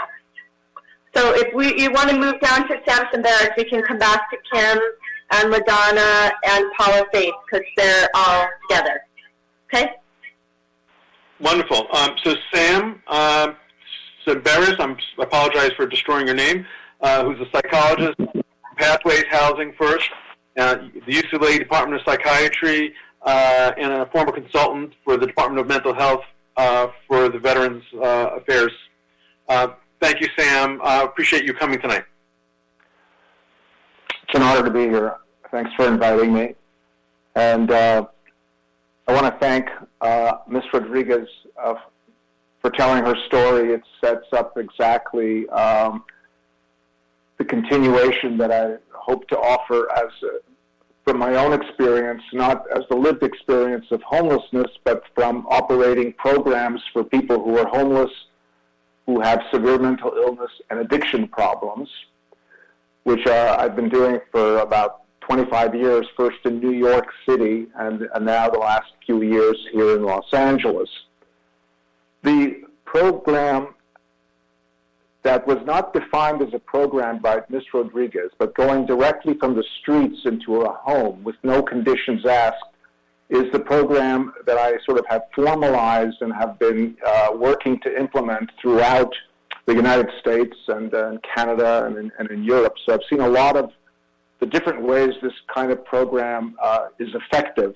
It's called Housing First, which really speaks to initially a sequencing about what is the most important service for a person who's homeless. We've heard about food insecurity. We've heard, the healthcare for the homeless has a national program for healthcare, and but from the point of view of the person on the street, housing is the primary and most urgent need. For all of the reasons that Ms. Rodriguez described, you can't think, you can't do anything except survive, flight is all that's going on. Once in a place, people can begin to think about recovery or next steps over time. We have not taken this approach at a macro level. There are examples of it. Certainly in LA, the Department of Health has a Housing for Health program, which very much follows the principles of Housing First. But what we have primarily over the last 30 years of homelessness here, and Mr. Siegel is right that the only way we're going to go to scale is with federal investment, because you can't do it as a municipality, you can't do it as a county, or even as a state. When the Reagan administration cut the funding for the building of public housing in 1980, that has never been restored into the federal budget. And so we have been suffering the consequences of that. And what we've done to address homelessness is to establish essentially what is a homeless industrial complex which is consisting of outreach, shelter, transitional, all of these programs that we pay a lot of money for, but don't get homeless people anywhere because they're all about serving, feeding, clothing, preparing for housing eventually, which never comes. Now, you don't need all of that preparation. Ms. Rodriguez told us exactly why. Because, you know, if you're actually fit enough to survive on the street, you can certainly survive in an apartment of your own. And that's one of the rationales that the homeless industry talks about is, oh, people are not housing ready. It's about the people problem. But it's not a people problem. It's a structural problem of the lack of affordable housing. And if you think about the causes of all of it, whether it's the fact that people can't afford food because it's rent or they go to shelter, it's, you know, we're talking about homelessness is actually a misleading word because it's fundamentally about poverty. And homelessness is just the extreme of poverty. The housing voucher takes care of the poverty. So instead of addressing the clinical issues first, you address the poverty first. You put someone into a house, and then the services come afterwards. Extremely effective. The intuitive understanding of this was actually shown to us very dramatically in the last year with COVID. Suddenly, all people who were homeless were seen as being a danger to themselves and to the rest of us, by the way, and I think that's why the hotels were so immediately made available, because we only had so many emergency room beds and respirators. But suddenly the homeless industry had to let go of this idea of housing preparation, and we put 10 or 12,000 people into hotel rooms right away. Not with services and not with the guarantee that they'll stay there. But it just goes to show you that it can be done on a mass scale quickly. Housing First, taking people from streets to homes, is a program that has been implemented internationally. Several Scandinavian countries have already ended homelessness. But we haven't here. We're nowhere close to it. Why? Is it about money? No. It's about values and coordination. Just like we are right now experiencing the worst COVID outbreaks of the entire globe, the reason we don't agree federally, we've politicized masks, we have different approaches. The countries that have ended homelessness have a coordinated plan from federal to national to municipal governments, and they're all focused in the same direction. We're going to end homelessness by providing affordable housing and then put the services in afterwards. And I think without that coordination, we're going to be endlessly debating whether we need more shelters, whether we need more this thing, bridge housing. You know, every year, homelessness in Los Angeles is declared another emergency, and the mayor shows up and says, oh my God, the numbers have gone up. Yeah, well, of course the numbers have gone up. We've done nothing different. Rents keep going up. Housing continues to be only privatized. No one talks about the building of affordable housing. So I guess the short summary of what I'm trying to say in this somewhat ranting presentation is we actually know how to end homelessness. It's not that complicated. It's not COVID. We don't need a vaccine. We know exactly what to do. We need a coordinated effort. We need municipal, county, state, and federal money to actually address the affordability issue of housing and have housing more as a matter of right rather than something that has to be earned through a series of homeless programs that do endless preparations. And if we did that, we would be free and clear quite quickly, like other countries have that have taken this approach. Thank you for your time and your attention. Thank you for your dedication to the homeless population and to mental health. Clearly, spending money to get people housed will decrease the costs of the healthcare system because clearly we know that homeless people use the paramedics more, they use emergency rooms more. Unfortunately, they get chronic disease and the complications, and all those costs are borne by society. Additionally, homeless individuals unfortunately end up incarcerated more. And the incarceration system is a very inefficient way to house people. Getting them homes, getting them apartments but it's imperative, as you point out, that we also have to give social service assistance as well as mental health issues to help those people so that they can transition, so they can stay housed and not end up back on the streets or ending up having other problems. As Ms. Rodriguez said, to deal with the demons that maybe got them on the streets in the first place. If we don't treat that problem, their health issues will get worse as well. So thank you for being here. Moving on to Sue Himmerich, who's an attorney with the Western Center of Law and Poverty. Actually, Howie, she was on earlier, but she had to go because of a family emergency. So I'm trying to see if she can get back on. Okay. I'm not sure, but actually, is Kim Olsen back? Yeah, Kim Olsen and Madonna and Paula should be on now. Excellent. Kim, you're up, please.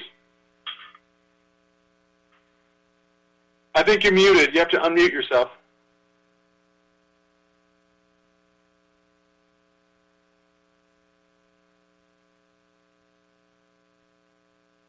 Still muted.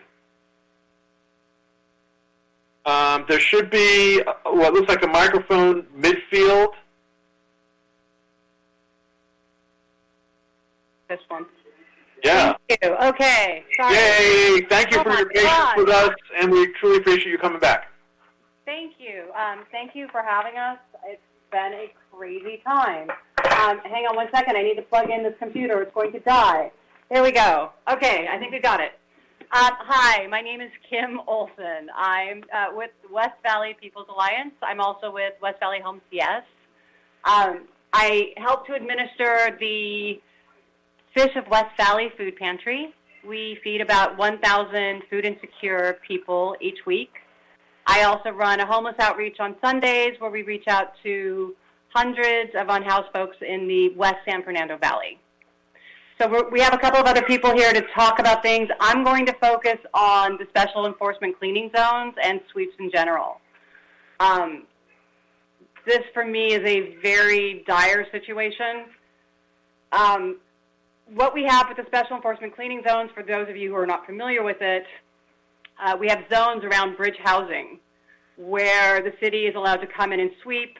A sweep is forcibly removing an unhoused person and or their belongings. So I look at that as an eviction, and a lot of these people have lived in these communities for a long time.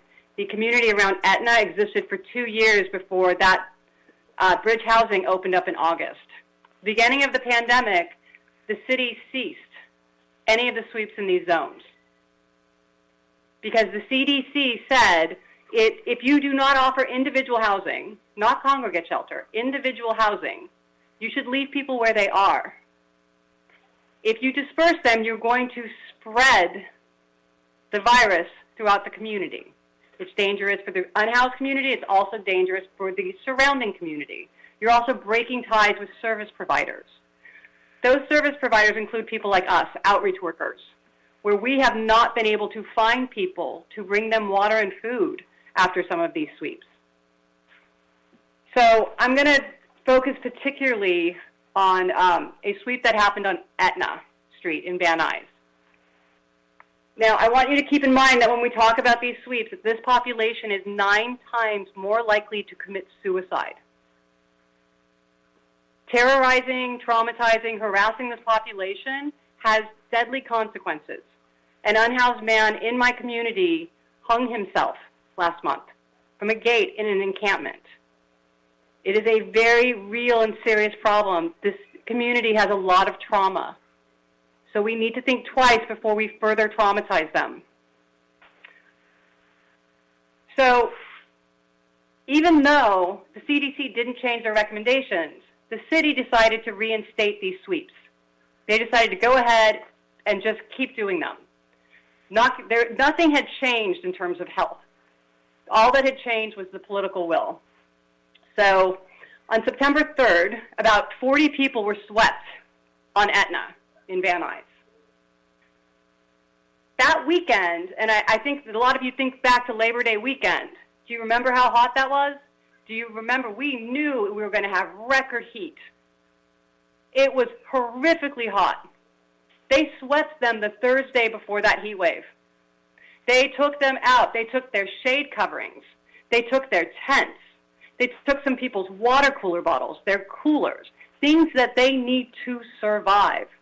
And if you think back to that weekend, do you remember the air quality? Do you remember that it was the worst wildfires our state has ever seen? The worst heat. And what we chose to do a few days before that was bring in a skip loader, which is basically a bulldozer, right? And just take out people's homes.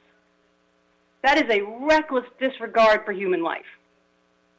I am not sure whose purposes were being served with doing that. And given these conditions, you would think that might have given everybody pause. Like, maybe now is not a good time to do this. Maybe we should take a step back. But they went for it. They went ahead. They swept them. We had a hard time finding people. And you're going to hear from one of the people that they swept tonight. Sorry, I get very upset. Some of the things that they took also included documentation, identification, birth certificates, things that people need to get basic services, and medical care. On top of that, you're talking about traumatizing people. They came in with dozens of police officers, about 40 to 50 police officers. They taped off that street and said, you can take what you can carry out. You can't come back in to get the rest. Whatever you can, it's a one-way ticket. You cross that line, you can't come back. Other unhoused people tried to help each other. Nope, they wouldn't let you do that. They wouldn't let advocates like us who are out there in to help people carry their things out. I'm not exactly clear as to how or why we would do that to other human beings. A couple of weeks ago, as the sweeps continue, I stood next to a senior citizen, an unhoused man, as he asked for his food coolers. He asked if he could please get his coolers, that he hadn't been able to take that out on that one-way trip outside the police tape. And the police officer said no. And I said, well, what would you do if he went and grabbed his food? And he said, I'll arrest him. We have video of it. If you want to see it, I'm happy to share it with the commission.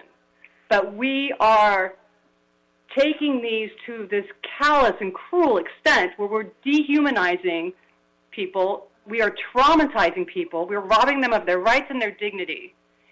In times when you cannot imagine, we're being told as housed people, stay inside, it's too hot, that air is dangerous. We're being told to protect ourselves, and we're taking away what little protections they have. These sweeps, they need to end. These special enforcement cleaning zones, they need to end. We cannot take a community that is 9 times more likely to commit suicide and regularly, on a weekly schedule throughout this city, rob them of their dignity and their belongings in the middle of a pandemic. And I know everybody knows that. One of the things I wanted to point out, that weekend also holds a grim landmark. It was the deadliest weekend for the unhoused in Los Angeles for the year, that same weekend. That same weekend, the city did nothing to get water out to our unhoused folks. And in fact, it's interesting, Renee Grace, who's on this call, actually brought me like 2,000 frozen bottles of water so we could get water out to our community because we knew that their lives were at risk. Our city did nothing. We had a frost advisory last night. We got blankets out. Our city needs a response to protect people's lives, not to take away their ability to survive. That weekend was deadly. And if you couldn't put a pause on those sweeps then, when would you do it? At what point are we going to prioritize their lives? What cause are we serving that we're not willing to do that? Thank you for listening, and let me know if I should pass it off to someone here who's with me. Go to the next person there, please. Thank you. LaDonna? Introduce yourself. Hi, my name's LaDonna. I am a homeless person. I live on Edna. That's in Van Nuys. It's right there by the Orange Line. Oh, so I can take my mask off. It's right there by the Orange Line. It's like they say, like the sweeps. They're doing these sweeps, and it's really to get us out of the area. But where are we to go? Because like this bridge home, I literally live like less than 100 feet away from this shelter, They have never, ever, I don't even know who the staff is at the shelter. They have never came out to offer me resources or anything. I don't see how there's a shelter that's just not there trying to recruit the people. And you can't even do walk up. But anyways, everyone knows that all shelters have to be at half max right now. Anyways, it can't be full. So they're trying to move me out, to move me into these places that they're not supposed to fill up. So, but I mean, like, just as a direct from the sweep, I'll tell you what happened. They had a sweep. They sweeped us because I was outside trying to set my tent back up. A guy came up on me, pulled a gun out on me. My dog ended up biting him. Now my dog is in a shelter. I don't have my dog.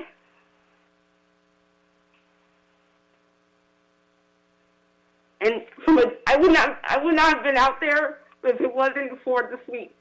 I would have been set up, you know. So now my dog is in the shelter. It's been since September 9th. I'm waiting. I have a hearing for him on the 30th, but, you know, because my dog is gone, I have a pit bull. That means that everybody thinks they have a go. I've been hit in the head with a rock. And it's like a direct thing for putting me out on, you know, like not having my tent set up and stuff. This is a direct thing that just, the shit falls down. And it's for a place that doesn't offer me water. I don't even know, how could I know who the staff is? My tent is literally right next door to it. I don't know one staff member there. Nobody comes around to give us anything except for these outreach people. When they're talking about those food people, maybe LASA gives I see those little meals maybe once a week, if that. Yeah, if that. You know what I mean? Like, I was kind of amazed to watch this as somebody that lives just on Edna. You know, like, I'm not getting any of those services. And the sad thing is I live right there next to a Bidron place. And first of all, I don't want to live there. That is it's a cubicle. That looks like a Martha Stewart colored fucking cell place. Last time I checked, I'm homeless, not a criminal. And I don't belong in a group home. Like, don't tell me what I have to be. Yeah, and they search them. There's cameras. You can have your own food. Of course I wouldn't want to go there. My tent that I set up is bigger than the space that they offer. I can't even bring all my stuff. You know what I mean? So in order for me to go to these programs that you can't even house is really in, I have to like downgrade myself pretty much for a promise of, like that other guy said, for a promise of a house that I wouldn't be able to be at. Like it's a cubicle. I'm not a criminal. Like I'm not on probation. I'm an ex-vet, and it's just like, really. I look in there and I see the girls that go into that bridge home. They are so harassed by the dudes there. They are so fucking harassed by the dudes there. I don't even want to go through that. I'd rather be in my tent. Like, it's like I don't think there needs to be a homeless liaison. Like there's some part of communication where you guys think that we need a group home or we need to be in some type of, like, you know, prison program, because I'm not, and I refuse to have to live in a cubicle with a bunch of other people where it's just like, you know, they're just stealing the stuff that you barely have. Like, yeah, and they said that, you know, they're supposed to have individual placings, not this shelter. Like, I can't do it. Like, they don't even open that. They should open that place up for a couple of hours a day so the homeless can take a shower there. That should have been a homeless station. Yeah, use the bathroom. There's like, it's just, I don't understand, like, who comes up with these plannings and who decides that all homeless people are criminalized or belong in some group home type of setting. Because I don't think it's fair. I don't think it's right. And no, and you wonder why we don't want to go to that. Of course we wouldn't want to go to that. I don't want to feel like I'm in a cell, cubicle. They call it a cubicle, but that's just another word for a small ass cell where I can't keep anything. You know what I mean? And I don't know how am I supposed to bring my dog when my dog gets back. How am I supposed to bring my 90-pound pit bull? You know, and how are we supposed to fit in a cubicle? To me, it's like the services that have been offered is, I don't know, you think everybody is under 17 or criminals. And I'm certainly none of those. I'm 35 years old. I served for this country. Do not deserve to be treated with the stuff that you offer me, especially with how high rent is. I have to be in a poly relationship just to afford rent down here. Really, like, it's crazy. So I mean, that's it for me. You know, there's another person coming. Thank you. I truly appreciate you testifying. Hi, my name is Paula Faith. I'm out here in Chatsworth. We have no place to use bathrooms, legally anyways, especially since the pandemic. You know, and what little resources we do have, they're slowly being taken from us in every way, shape, and form. You know, in an RV, or if you're in an RV or a trailer, you keep getting tickets. They say we're not supposed to move right now, so we keep getting tickets, but what's going to happen when we are supposed to move? They're just going to come and impound the RVs and the trailers, and then we're homeless again. We're on the streets again. So what little we've done to get ourselves off the streets or out of the situation is being taken from us, no matter how hard we work at doing whatever. It leaves us with no options. There's no resources, no nothing. You know? I mean, where are you supposed to get drinking water from? You know, where are you supposed to use the bathroom? There's nowhere. There is nowhere, especially since the pandemic. You can't go into anywhere to get any shelter from the sun or any shade. You can't wash your hands. There's no more hand washing stations. It started out pretty good. They started showing up, and then they disappeared again. So, again, back to square one. It's a situation that's not getting any better. I mean, and what are the RVs going to do when the pandemic's over and that we're allowed to move again, or we're supposed to move again? We've gotten so many tickets already because they've just been piling up that they're not even going to give us a chance to move. They're just going to come and take our homes, and those are our homes. You know, I mean, I'm sure people wouldn't like to be uprooted out of their houses. I know I wasn't, but you know, all I can say is put yourself in somebody else's shoes for a change. It's scary, especially being a female out here alone. You know, and you don't know who to go to, where you can trust, because you go one place looking for help and they just cut you down some more.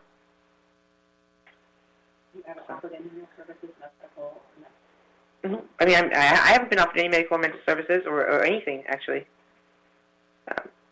Everything that I've done, I've had to research out myself, or Kim's given me resources, but, you know, there should be more to do for that. Yeah, less sweeps, more help, that's right. I mean, anything helps, but sometimes it doesn't. Sometimes it hurts a little more. Maybe a little bit of understanding and compassion. You know, I mean, we might be in an RV and you might be in a home, but that's our home. Just because you were lucky enough to be able to keep your home and we weren't, shouldn't make us any different from you. I bleed the same color blood. I breathe the same air. I get the same health issues. Why am I different? I'm not going to treat you differently. Why do you treat me differently? You know, I mean, being able to use a bathroom somewhere is very important. You know, you don't want people just doing their business on the streets, because that creates more health issues. It makes the pandemic worse. That's not what you're trying to do. You're trying to make it better. So accommodations should be made.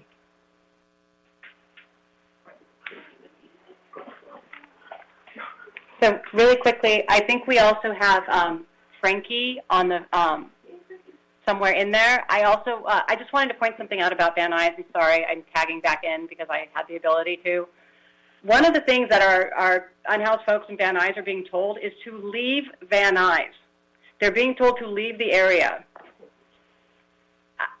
It is a grotesque thing. These are people, many of them, who have lived here. Some people, there was a woman I spoke to who's been living in Van Nuys for 15 years. Most of those years she was housed, and she's being told to leave Van Nuys. basically your options are downtown or the desert, right? That's how these zones are being worked. There are 2 special enforcement cleaning zones in Van Nuys. So that's what the sanitation workers and apparently the police have been saying. A part of it. But Where the cops coming to yours? Okay, because they said in Hollywood they don't. Right. One point they were making is that at these special enforcement cleaning zones, they're heavily guarded by the police. It is extremely intimidating. That Paula and LaDonna were just saying that. It's very intimidating, if you can imagine, and traumatizing. Okay, so thank you guys so much. I know we have Pilar still to speak, and Frankie, who is formerly unhoused and was just recently housed this year. Okay. I'm here. Thank you. Thank you, Ms. Faith, and Ms. Greenstone, could you go? Hi, thank you for having me. I just wanted to also tap in on what Kim was saying about the demoralization and the awful experience of being swept and what that does to being, to homeless people and what mindset that puts them in.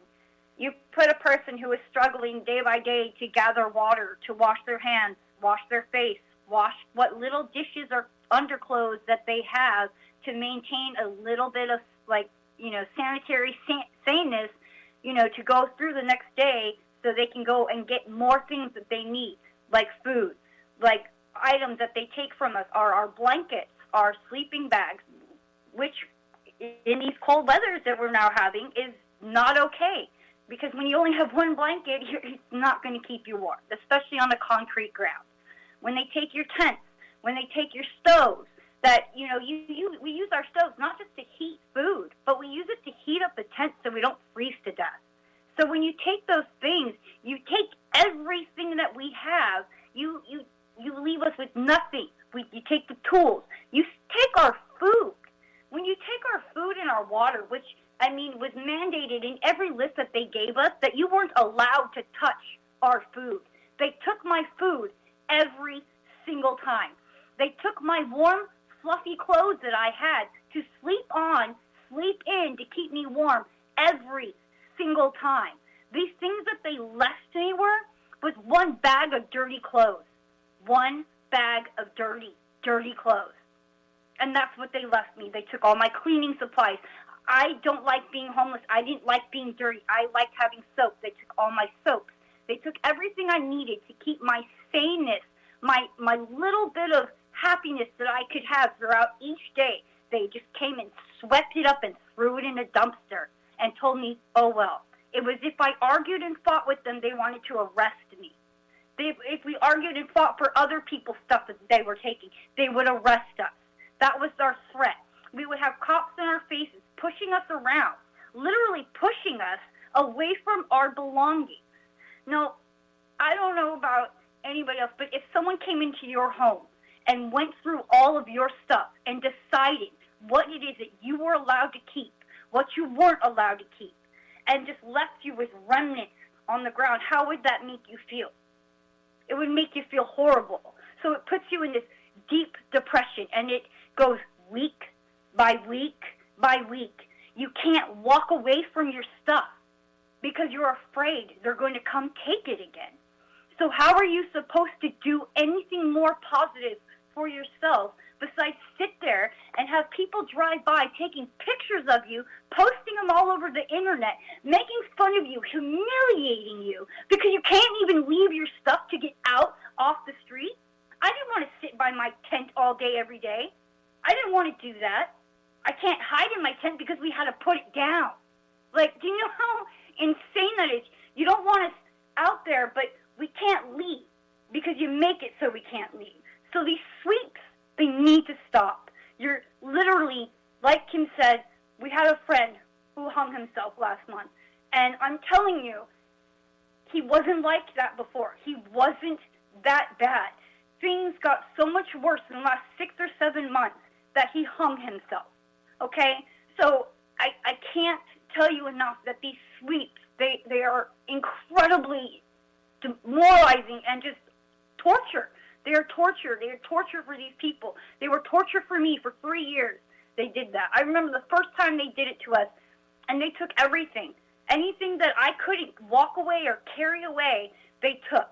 And it's devastating. It's devastating to them. And then you people do it over and over and over again. And I'm just begging you, if there's some way that this can stop, then just stop it, because it's not helping anybody. It's not doing beneficial for anybody. You're making people angry and doing crazier things because they're already that small. Do you understand, like, just how small you make them feel and how angry it makes you feel? Like, what would you do if someone just took all of your stuff and just threw it all away in front of you and told you, oh, well, good luck, have a nice day? So I'm begging you people, just have some compassion, have some empathy, figure out a way to make this stop, because it's not fair. It's really, really not fair, because trying to come back from that it takes weeks, you know, even on the street. It takes weeks and weeks to get back even just a little bit of what they take. So please, just if you can, find a way to make this stop, and just please.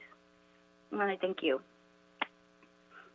Thank you, Ms. Greenstone. Thank you for giving us your insight and for advocating for the people that you live with and around, and for bringing out some excellent points that hopefully the city and the county could learn from.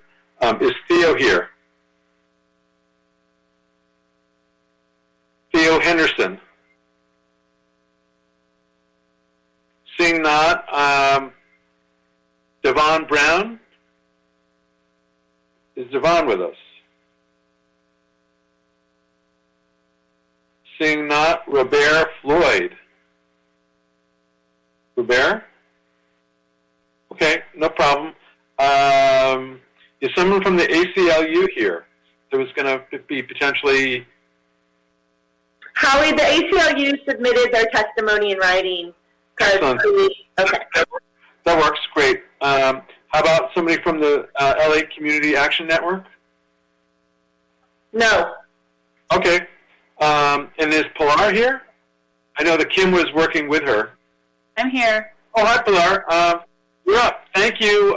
Thank you for facilitating and helping Kevin and for getting us Paula and I think it was LaDonna as well. I appreciate you helping them and doing everything you do. You're up. Thank you. So thank you. I really appreciate, and I want to say I'm here also representing West Valley People's Alliance and West Valley Homes. Yes, I know Kim has talked some about the work that we do to outreach to around 350 to 500 folks in the West Valley who are unhoused every week. I also, in my day job, I work for and with nurses, and so just from a public health perspective, I very much appreciate that you guys are addressing this, the work that you've done around homelessness, and, you know, hope, I think, with the urgency that Frankie was just expressing, that you continue to push and fight on this issue, because the issues of both public health and mental health are intricately woven throughout the experience of homelessness. They cannot be separated, and they need to be addressed as true public health and mental health issues that need support and help, and not criminalization. So, you know, I think in all of the testimony that you've heard today, I think what is at the core of what we are seeing that is so problematic is that our leadership, the City of LA, the City Council, instead of doing things that are solving homelessness, they're actively undermining people getting housed, services, and back on their feet through the sweeps, as have been discussed extensively, and other policies that they're putting forward now. There was some reprieve during COVID that gave people a little bit of breathing space, while COVID has created all kinds of other challenges and difficulties for folks. At least, you know, sweeps had stopped for a period of time. And, you know, ticketing of RVs and cars that are homes for people had stopped. All of that is starting again. And so, and they're not only starting it again, they're trying to increase it. You may know of Bob Blumenfeld, Councilmember Blumenfeld here in the West Valley is putting forward a motion to criminalize folks in certain areas, right, which is pretty extensive throughout LA. We know that this stuff doesn't work, that criminalizing people does not work. It's been tried here. It's been tried in San Francisco. It's been tried nationally in other cities. It never works. It gives people tickets, sets them backwards.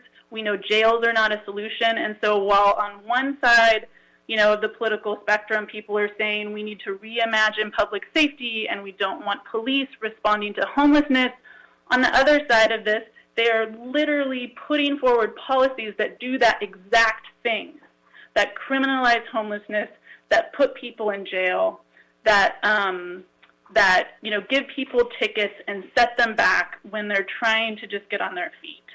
And so what is so problematic is that these policies are putting people behind when we should be focusing our energy and the limited resources that we have. We all know that the city's facing a budget deficit, right? Why are we spending money on policing, on these super expensive sweeps? We have been to these sweeps. I don't know if Kim talked about, they have bulldozers, they have garbage trucks, they have 30 to 40 police, depending on how many of us show up there to protest.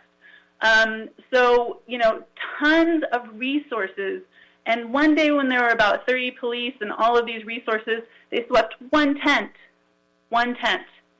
All of those resources, hundreds of millions of dollars every year wasted in traumatizing and terrorizing unhoused people, and they're not solving the problem. And so at the end of the day, I think we all have to agree on some basic facts.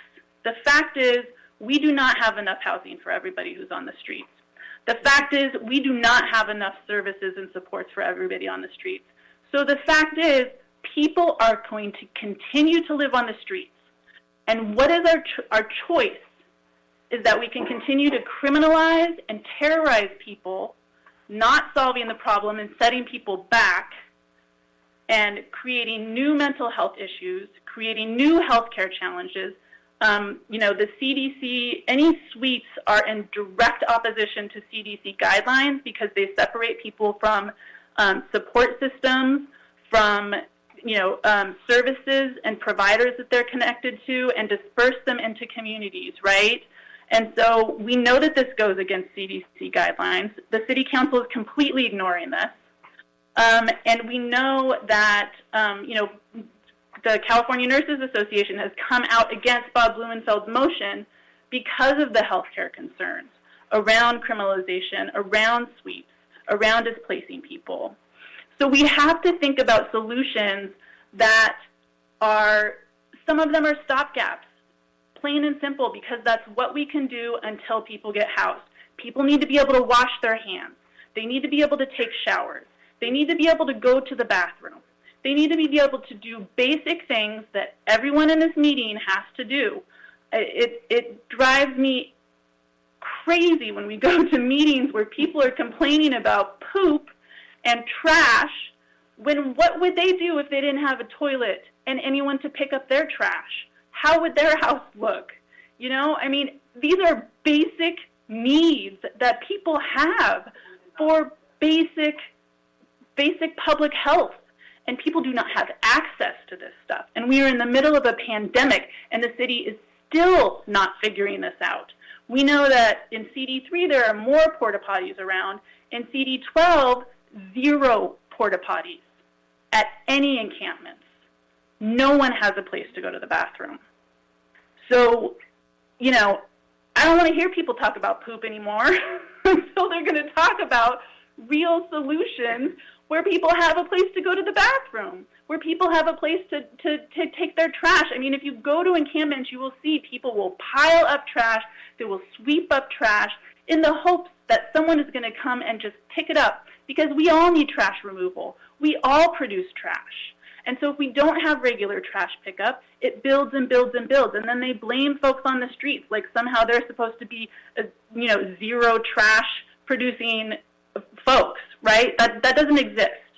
And so so we need to talk about real solutions while we are figuring out housing solutions that we need, while we are figuring out the services that we need, and not this, losses situation where they show up in the middle of a sweep while people are being terrorized and struggling in 15 minutes to pull together everything they can find that they value and saying, oh, let's talk about housing in the middle of a crisis.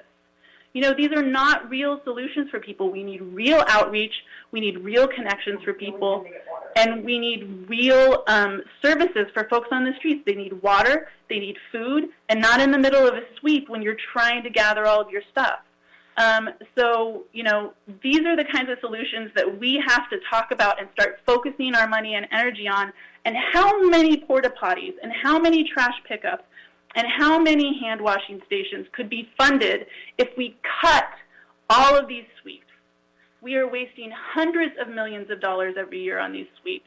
They cannot even calculate it, according to city staff who've been asked about this. They can't even calculate how much money is being wasted on all of this stuff. And you just move people from one block to another. You didn't get them housing, and you didn't get them services. And 95% of the time from what we've seen, or more. Often 100% of the time, actually, from what we've seen. So, so thank you so much for addressing this, and we hope that you can really help to move real solutions for homelessness and real solutions when it comes to public health and mental health for people who are dealing with the reality of no other solution, no other where to go except for being on the streets right now. And until we figure that out, it's going to continue to be the issue, and we need to treat people with dignity and address public health and human rights just like we all expect to be addressed in our daily lives. Thank you. Thank you for all you do. Thank you for helping to create the West Valley People's Action. What I'd ask you to do is perhaps you and Kim can sit down and write up your suggestions on how you would address things and have that submitted to the city clerk, who will then send it to all the commissioners so we can have your input. Thank you for all the work that you do. Is Sarah Rogerson, are you from Public Counsel to speak? Yeah. Yes, can you hear me? Yes, thank you. Thank you so much for having me. My name is Sarah Rogerson. I'm an attorney in the Homelessness Prevention Law Project at Public Counsel. I really appreciate all the comments that have come before, especially the testimony from people with lived experience to these issues. I want to echo those comments and add some stories of my clients and some things that I've observed in my work. So on my team, we serve two types of clients. We serve people who are currently experiencing homelessness, as well as tenants who are at risk of becoming homeless very quickly due to eviction. So I'm going to be speaking about the intersection between legal policy and the public health impacts facing these clients. The first person I want to tell you about, we call her Susie. She is in her 80s, and she was homeless for many years. She just recently moved into supportive housing, which is wonderful. But she, in all this time, has not been able to sign up for CalFresh because she needs an ID to do that. All of her identifying documents were destroyed in the sweep when she was homeless. And my colleagues and I have spent hours and hours trying to navigate the bureaucracy to figure out how does a person who does not have any documents get new documents. And it's pretty impossible. So she still doesn't have CalFresh. I was able to talk her housing provider into letting her sign a housing contract without an ID, but that was luck that they said yes. What's much more common is that unhoused people are blocked from accessing housing and benefits because the police and the Bureau of Sanitation have destroyed their identification in a sweep. It is also very common, as you heard, that these enforcement actions create criminal records and driver's license suspensions, and those are barriers to employment.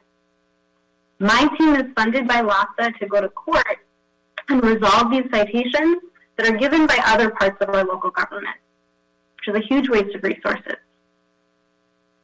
I also want to tell you about a family I've been working with. We're in an eviction case. The mom lost her job because of COVID, and they're behind on rent.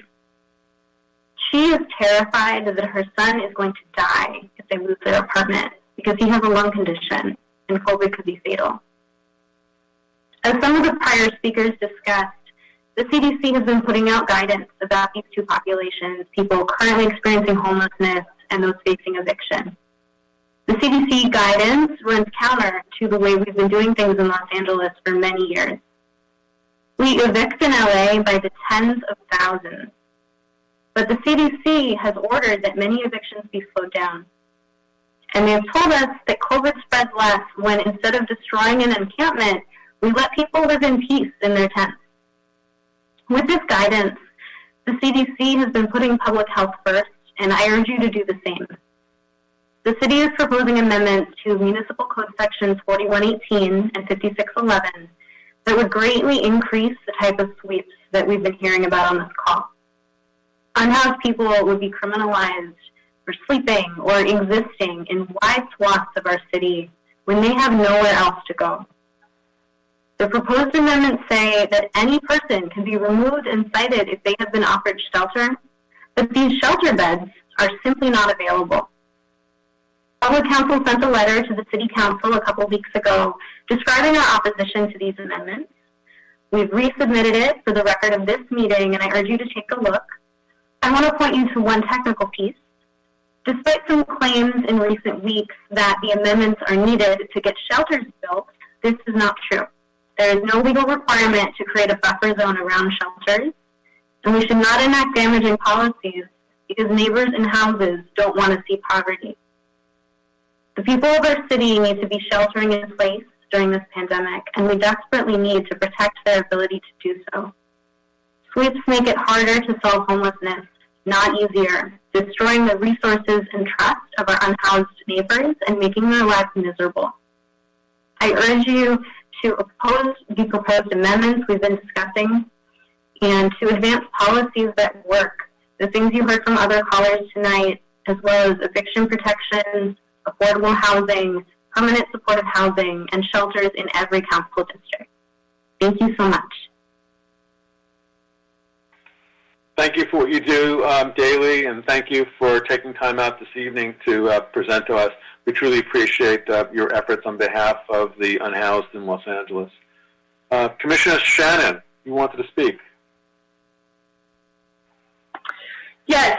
So first of all, I want to thank everyone who spoke, and particularly for the people who are unhoused who spoke about their experience currently.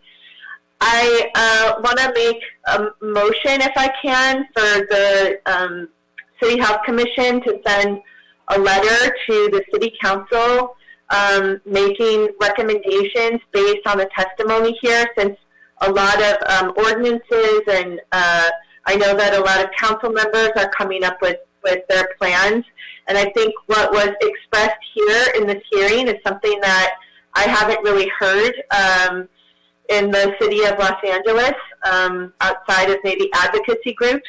Our commission recommended back in 2016 that the World Health Organization, which recommends one toilet per 25 people. I know that we've recommended hand washing stations and a lot of things that the City Council has not acted on. And I'd like to, restate that in our letter, which I'm happy to draft, along with some recommendations based on what we heard today on testimony. So if I could get a second for that motion, I'd really appreciate it. I'd like to second that. Could you restate what your motion is, or type it into the chat so that we could see what people are voting on or talking about? Commission President, I just want to point out that this ordinance was not an item for discussion on the agenda. So I'm not sure that you can act on something that was not on the agenda. My motion is not about the ordinance. My motion is about making recommendations based on the testimony today, whatever it is. One thing of note, that a discussion and action on a motion or a motion was not agendized? Yes, it is actually, because we're still on number 2, and it says action. I thought we were on agenda item number 2. Well, if we're still on agenda item number 2, then that's fine. On public, on food security and improving access to food. That's the topic on that item. Correct. Right, and we heard testimony for number 2, and I'm recommending that we write a letter to City Council based on the testimony that we heard today. I think that's consistent with the Brown Act. But if you could type it in the chat room, and I typed it in the chat. Okay. All right. So, Commissioner Serrata, did you want to second that one? Second. I'd like to second her motion. Any other commissioners want to discuss this? It's a very open, nondescript letter. She's just talking about based upon the recommendations. It's not very specific. Are people comfortable with that? Will that letter? Yeah. I'm just making sure. Will that letter be voted on? The contents on the next meeting, or is that letter being sent out? Ms. Shannon, can you elaborate? Sure. So we have set a precedent of doing this several times. There was another time that we did this, and many. Okay, there's a lot of background noise. Sorry. Many of the recommendations that we heard today in testimony are already things that the Health Commission has recommended in its report, particularly regarding the porta potties, and recommending housing first, as opposed to a lot of other things that are going on in the city right now. So I'd like to reiterate some of those things in a letter based on the testimony today, and we can then move forward. I don't know what the concern is, because we have set a precedent several times, actually, of writing a letter, and it's never had to be approved by the entire council. We usually create like a little group and create the letter and send it out. I'm just making sure that is it coming from the entire? Is it coming from the entire commission, or is it coming? If we vote for it today, yes. Well, if you vote for it, but you have to see the letter to vote for it. No. I mean, if we vote to draft the letter, which there is precedent. I'm fine with that. Okay, great. There is precedent for this. We have done this in the past, actually several times. I know when I was president of the commission, we did this. I know just recently we did this. Last year we wrote a letter and sent it. I know that President Mandel has sent letters to the mayor that we did not all see and vote on because we trusted his judgment. And so it's a letter. It's a letter. We don't set policy in this commission. We make recommendations, and we have set a precedent time and time again without the city attorney having an issue with it. So I would like to sit with the precedent that we have here. I understand that the city attorney's office may not agree with our recommendations, but you know the commission can make recommendations to the city council. So I hope that's not what's informing this now. Ms. Shannon, the city attorney does not have a say, nor does the city attorney have any concerns with respect to what the letter would say. What I'm saying is, and the city attorney's office has no political influence or anything else in this commission. What I'm asking is, the motion to write a letter is fine. The question is if it's a letter from the president, from President Mandel, you're saying a very generalized as to what was given in the testimony today. There was a lot given in the testimony today. That's what my concern is. So it's sort of if it's a letter that agendized certain aspects of it, that's fine. But there was a lot of testimony, so my concern is the breadth, I guess, of the letter, and that all commissioners would see it. But that is up to President Mandel. So with the motion to write the letter, go ahead, please. That's fine.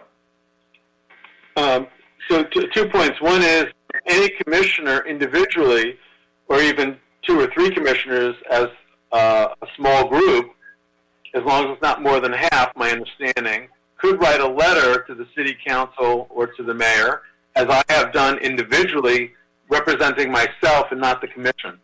So every letter I sent was my interpretation of what the commission would want to say, but it was from me only and not from the commission as a whole. If we're going to write a letter for the entire commission that's going to be signed, it would be imprudent for all the commissioners not to see it and discuss it, and for that reason, it would have to be voted upon at the next meeting. It could be created before it, made available, and then voted at the next meeting as per the Brown Act.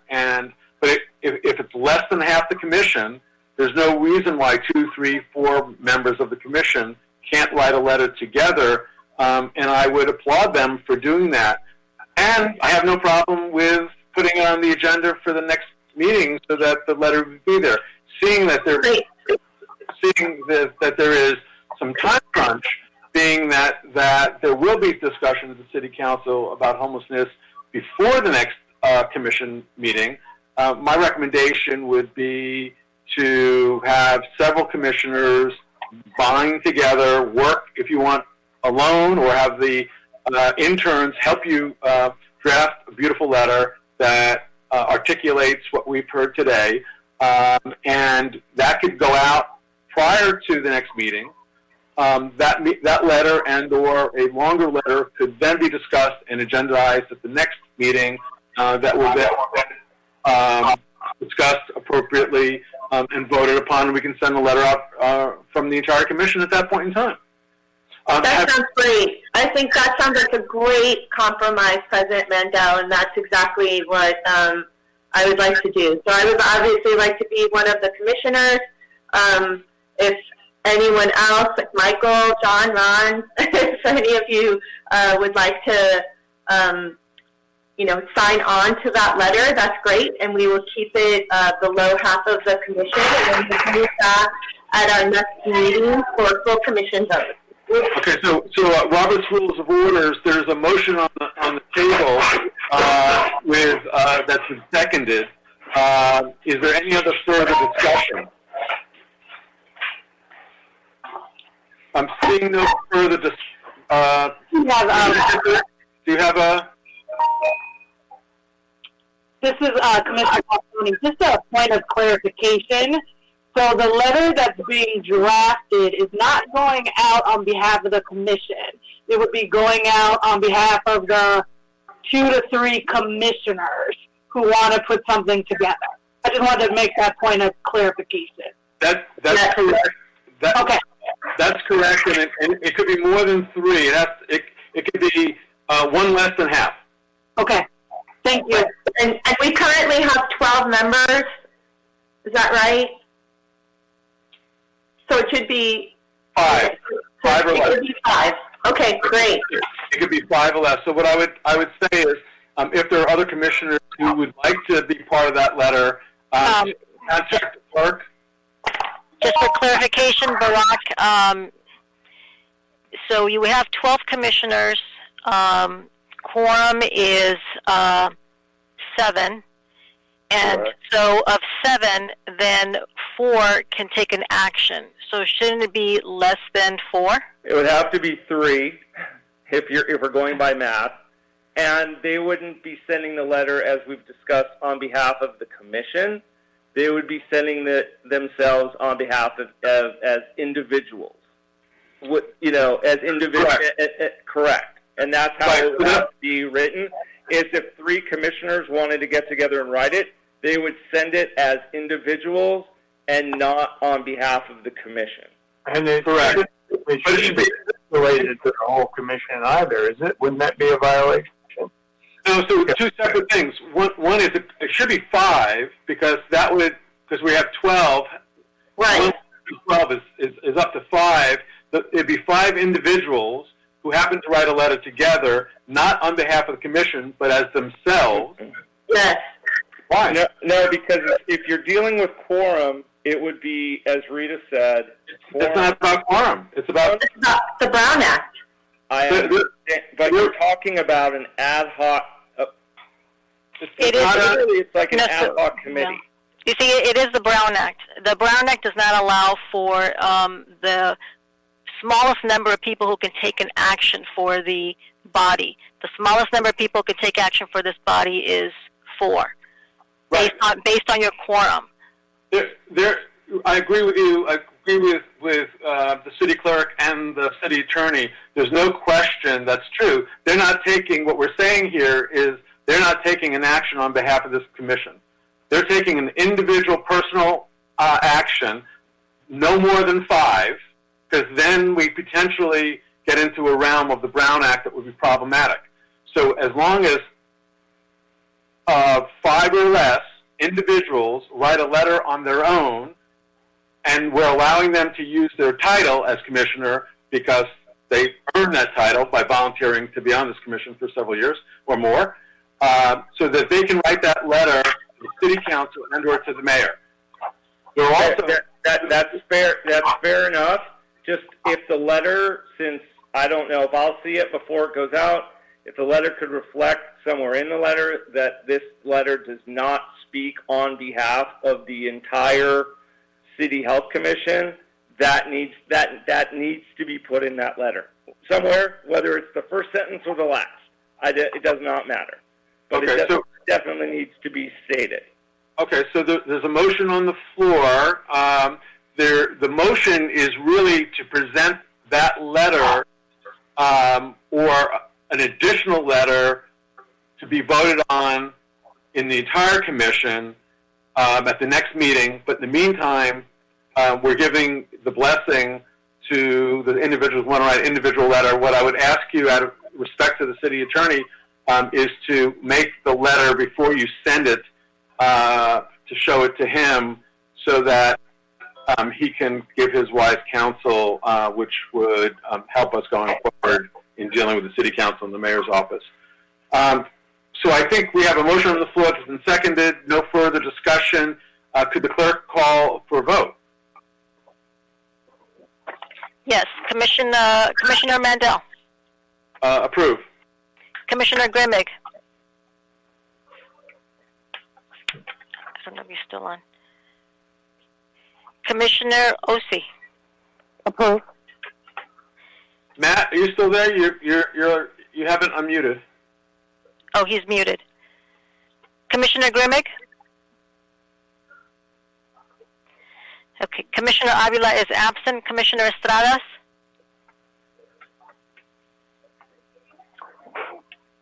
I don't know if I don't believe Commissioner Estradas is on the meeting any longer. Commissioner Hisarick? Aye. Commissioner Cato?